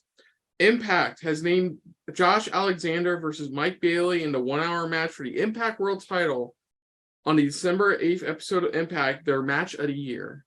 It was a great match. I don't know. I just enjoyed some of the other matches this year, and it was such a late. I guess it was so fresh in my mind, I just didn't make it into the my top five. But it's definitely up there. I posted the full match. You guys can check it out if you want. Cool. Mike Bailey, man, there's a guy who I think is going places. But that guy's there good. it is, guys. I mean, what a 2022. Hey guys, you want to do a little quick fire of favorite stuff real quick? Like, who do you think was the best female superstar of the year? Oh, fuck, thank you. Female wrestler of the year. Fuck. None of this is gonna be quick. You know, We'll try. Jamie Hayter, Willow Nightingale. There's a third one I can't remember off the top of my head, but it's coming to mind. It's clicking. Rhea Ripley for all the mommy stuff. Did you see what she did? Did you see what they did on Christmas? I saw it. Unfortunately, I saw that. They made a T-shirt out of it and everything. Of course they did. Yeah, I'm sorry. Dominic's an awful actor. Yeah, but honestly, Rhea Ripley, Willow Nightingale, and Jamie Hayter. I gotta give it to my Impact girls: Jordan Grace, Masha Slamovich, Deonna Purrazzo, Mickey James. In WWE, Becky Lynch, Bianca Belair's done a good job this year. I'm not surprised she's probably gonna hold for a whole year. We'll see. Well, oh man, who else in WWE? I know I'm forgetting someone. Yeah, Becky Lynch, Bianca Belair. Would have been Liv Morgan, but they fucked that up. That's neither here nor there. I mean, some of us predicted that. Yeah. In AEW, unfortunately to me, they can't seem to focus on more than two women at a time for some reason. So it's kind of hard for me to pick anybody. But yeah, Jamie Hayter, she rode that just like the Acclaim, she rode that fan momentum and rose up to title contention. Toni Storm did pretty good. I thought her reign was too short, but yeah, I understand why they put it on Hayter. Thunder Rosa until she got hurt. Let's see. Who's your seven favorite female wrestlers, Mo, this year? Rhea, Jordan, and for the women of AEW, it's kind of hard to. Yeah, nobody really stands out because they don't focus on enough people. It's not they have a talented roster. Well, I know in WWE you can say like Bianca and Becky are done good. I mean, I would say Ty Conti. Ty Conti, yeah, she's got to show ever since she turned heel. She's got to show a lot of her personality. Great segue, because Hoff the Presses yet again. Oh yeah, I saw this. Just sent me this. Sammy Guevara and Ty Mella stripped their AAA mixed tag team titles. Yeah, they crowned new champions. According to Conan, at the championships, they were stripped because of their excessive demands, and they crowned new AAA mixed tag team champions. Yeah, it was Lady Flamer and Abismo Negro Jr. Yep, off the presses. So yeah, I think that's go. So yeah, real quick. Okay. I lost my train of thought. So rookie of the year, are we agreeing with Logan Paul? I think him and Ron Breaker more debuted the year before. Yeah, that didn't count. I can't really think of Yeah, anyone else who had a better rookie year. I mean, I to be would say fair, Logan Paul. Yeah. who's the tag team of the year? Was it FTR or was it the Usos? I think that's the two top contenders. FTR for me, easily, because they had some really good matches this year. Yeah, Really I good tag. get like the Usos dominated, but I think FTR had better matches. They FTR would say, they were yeah. focused. They were featured enough on AEW, in my opinion. But their matches in Ring of Okay. Honor, New Japan. That's because they're everywhere else. I know they're showing off. everywhere else. Yeah. So yeah, I'll go with FTR. Mm. Bo, do you concur with FTR? Yeah. What was your promotion of the year, guys? Who killed it this year? You know my answer. I'm biased. Hold on a second. I'm playing best. I'm biased, but I have good support for my bias. This sucks because like AEW just tanked for a bit this year. Yeah, we They didn't really talk about recently that. Came back up. Then WWE tanked for half a The year, first half of the and year? then rose back up because somebody Who was left. consistent the whole year, though, guys? Come on. Yeah, I guess you could say Impact was overall concurrent. I don't think you realize what you just did there. No, you didn't let me finish. I'm still going. New Japan had a good year too. The funny part is, I'm still gonna go with AEW. Oh, boo! Boo! Dude, I'm sorry. Look, Boo! I don't want to defend something. I Nick only was see a about to handful feel of some pay-per-views feelings, and then you were just You just like, took it away "No." from me, man. I only saw. Look, the difference is I can't give a full opinion on Impact because Because I've you don't only watch seen it the enough. I get it. Yeah, I don't like. I'll admit, Impact's had some great pay-per-views this year. Some really good ones. I will give them that. They have one of the best female rosters around. They have one of the best main champions around, more underappreciated champions around, Josh Alexander. Like, I'm gonna give them that. But like I said, I don't watch a consistent basis like you do, Yeah. so I'm gonna stick with So AEW. we did our wrestlers of the year. We did male and female. We did our matches of the year, tag team of the year, promotion of the year. Oh, here's Best one. pay-per-view. Best pay-per-view. What? Oh, that's hard. You want me to give you the ones I had on here? Because it'll probably because there was a lot of good ones. There was Wrestle Kingdom, all of Impact's pay-per-views. So the ones I have are Impact Hard to Kill. I put that one on. That was my favorite Impact show of the year. Of the four? Yeah, that was my personal fave. Well, that one did have. Oh, that's another match we didn't make. Deanna Purrazzo, Mickey James, Texas Death Match. That was a good match. That was a good match, yeah. AEW Revolution. I feel like that's kind of a cop-out because we were there. It was still good. A question was asked and an answer will be given. Ring of Honor, Super Card of Honor. Because that had the first of the three FTR Briscoe matches. Plus, a few actual really good matches, too.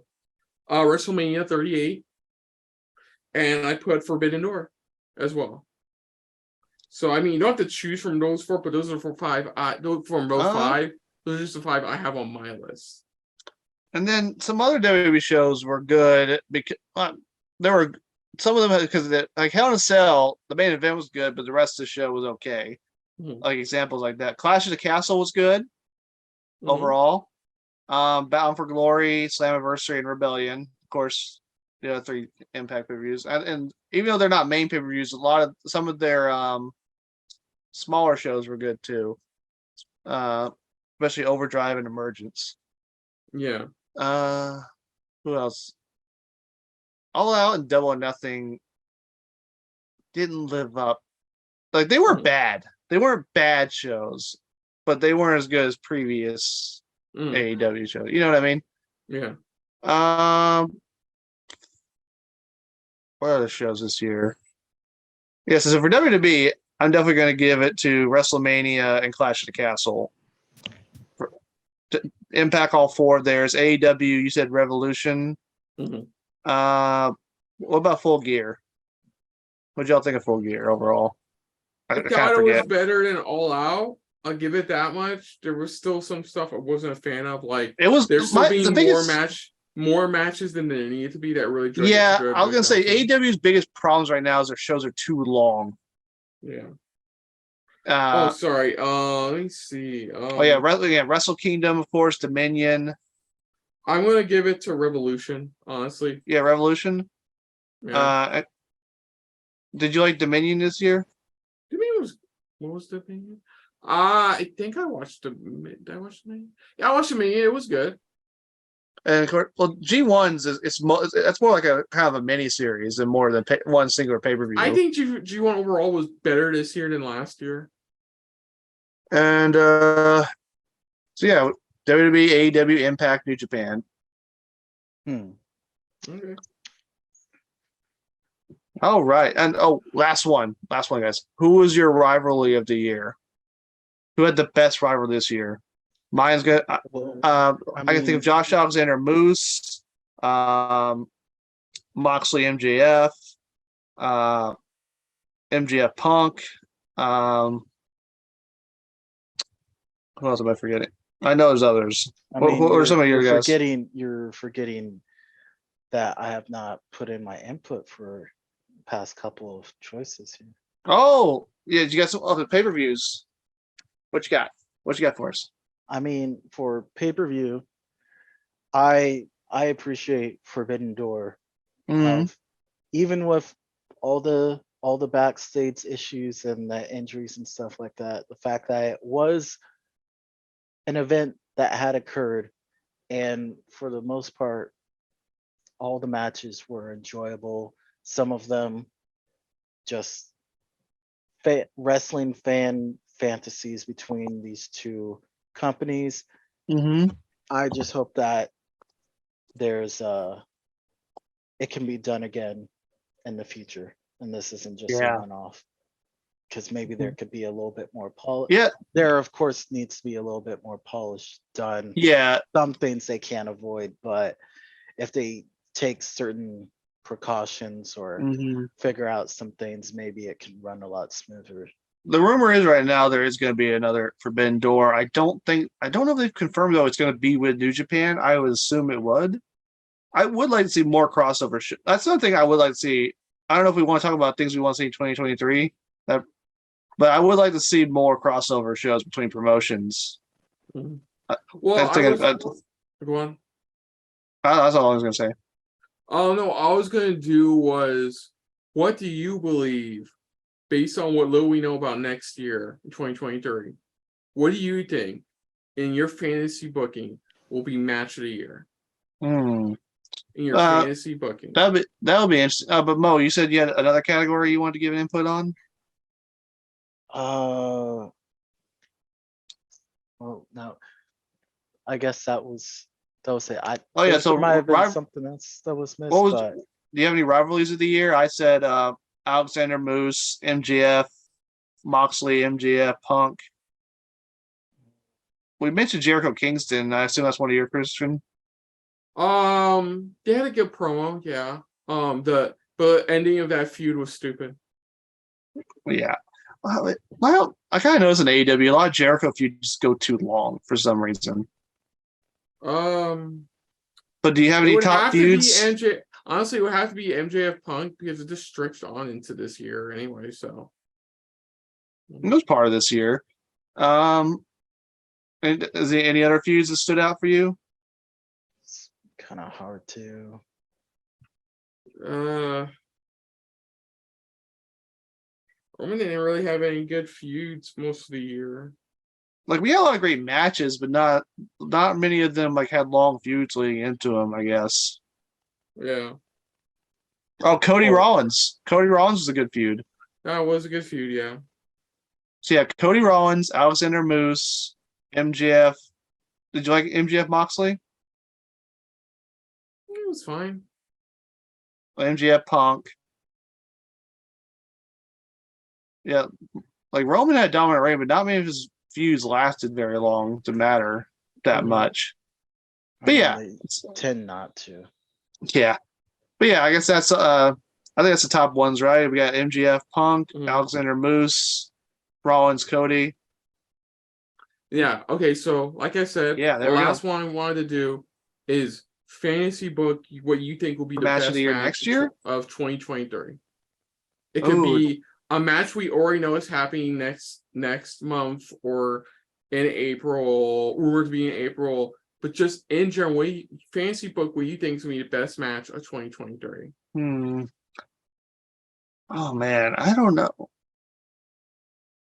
A lot of it depends. Like, because honestly, as crazy this year was, it's hard to imagine what next year's going to bring. First one pops to your mind. It doesn't have, you have to overthink it. This first one pops to your mind. I'd definitely like to see Cody be WWE champion. Whether it gets Cody Reigns. Either Cody Reigns or Cody Rollins, whatever plan they go with. I just want Cody to win the big one. I think that'd be really great. If Cardona stays at Impact, I think he should be the one to end Alexander's reign. I think Matt Cardona's proven himself to be a good draw. I think he'd be a good Impact World Champion. Right. Mo? Orange Cassidy versus Toriano versus we've been Shark Boy. Shark Boy. Okay. That's fair. We can just have a comedy battle royal with some of the best comedic figures in wrestling right now. Let's make it a reverse battle royal just to fucking put the cherry on top. No.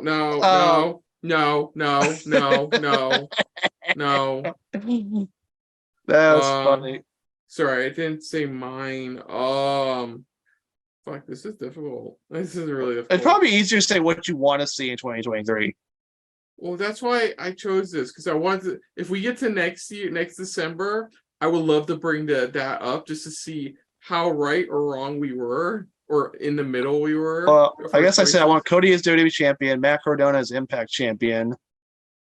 But I think the best match of next year. I want to see Sheamus as Intercontinental champion. There we go. Will be MJF versus whoever he drops the title to next year. I want him to drop it to Bryan Danielson, but I don't think that's going to happen. But I want him to drop it around this time next year. When it's close God, no, I don't need him to hold for a whole year. Well, remember, they're doing the Reign of Terror thing where he holds it because it's the race for 2024. Yeah. I can't. I'm not going to survive.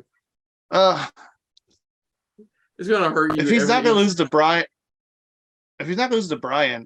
if they really want to save Wardlow, it would make sense to rekindle that feud. Yeah, but MJF versus whoever takes the title from him will be my match of the year. Oh, my prediction: MJF is going to win the Dynamite ring for the 700th year in a row. Never know; he could lose it next year. Sure, okay. They literally had to change the rules of how to win the ring for him to keep it this year. Okay, with all that being said and stuff like that, I do have an announcement. Oh, what, Mo? Oh, I have another prediction. Ricky Starks, I think, is a guy to watch next year. Okay.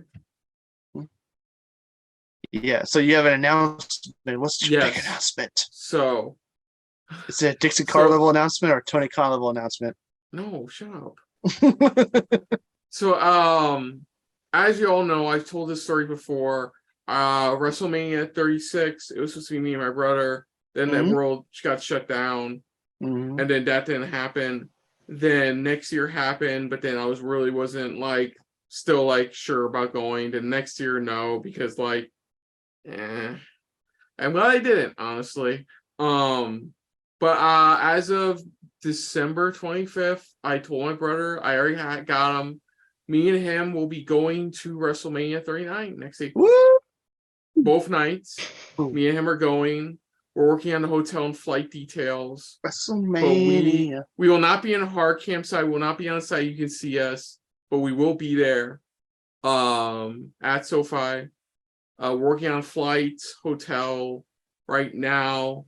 We already found a really good hotel, right around the corner from the stadium and the airport we're coming from, as well as good deals on flights as well. I'm surprised LA is expensive. I thought I'd let you guys know that now. What does that mean for our reactions come April? guys, everybody is gonna have to stay tuned because I've still got to work that part out. After what happened this April for WrestleMania reactions. Oh my God, that was kind of worried. fun. It's the Nick and Mo show starring Square Back with technical difficulties. That's not my fault. I'm not blaming you. But yeah, great. That's great, man. WrestleMania is an experience. Thanks. Or you could just use this as the Rosario brothers bonding time. Special, we're gonna do special episode like of bonding over WrestleMania.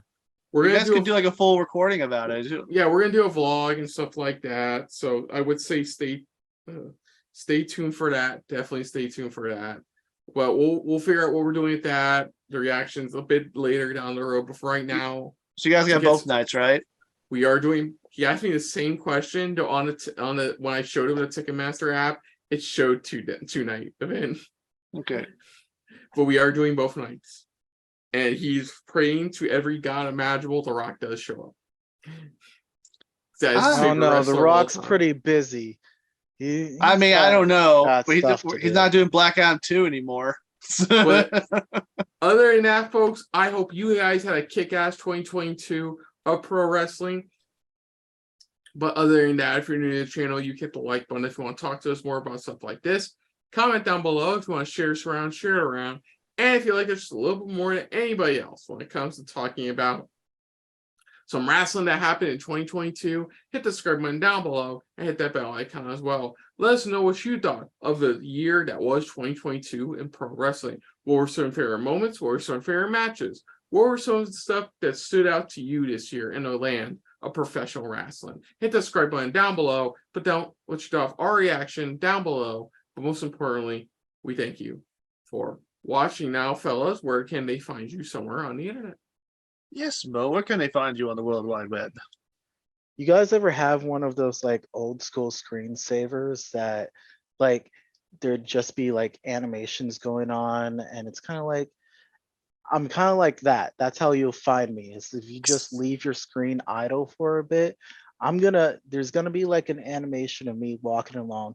I'll say hi to you. I'll help take out the trash in your recycling bin. And then I'm gonna just upload your computer with a bunch of viruses that I found from around. I mean, you're gonna get demonetized. Okay, it's not. It's from a land that you will not visit. You've already said soon. the name. It's too late. But just know if you have something that's called afromobro.exe, you may want to run some software on it, make sure that it's legitimate. Otherwise, if you just look up afromobro on like Instagram or music streaming services, then you'll see me there, and that doesn't require you download an exe file or anything like that. But yeah, don't download strange files, folks. Don't do that. Don't do that. But yeah, Nick, what about you? Do you have little old me? Well, you can find my past articles and reviews over on FloridaGeekScene.com. Also check out their YouTube channel. Got a couple interviews on there with Alexander Chamberlain and also the greatest jobber of all time, Randy Hogan. My website is currently down for the foreseeable future because of monetary problems, but that will hopefully be resolved soon. But you can still follow me on Facebook. Follow me on Twitter. I'm also on Instagram. So yeah, check me out there. I try to post on there as often as I can. So yeah, just find me over on the social medias, which the links I'm sure are down below. Cool. And folks, coming up, we got busy January for you folks. So next up, we will be hopefully sometime. Oh Lord, it's coming. Sometime next week, we'll have predictions for you for Wrestle Kingdom 17. As well as Wrestle Kingdom 17 reactions, and then we get a slight breather before the following week where we're going to be doing Hard to Kill predictions and reactions. Friday the 13th. Yes, and then we get a couple weeks off in time for the Royal Rumble. So until next time, though, I'm Kristen. I'm Nick Slade. And I'm a Holly Jolly Mo Brothers. Yip yip hey. And I hope you guys all have a very merry 2023 in the land of professional wrestling. So of course, we will see you later. It's a new year. Yes, it is. Hey guys, thanks for watching. If you want to check out any of our previous reactions, As well as one of our other SRB shows. check out one of the playlists down below. And if you want to check us out in the social universe, You can find us on Twitter and Stardust, at Super React Bros. as well as on Facebook. At Super Reaction Bros.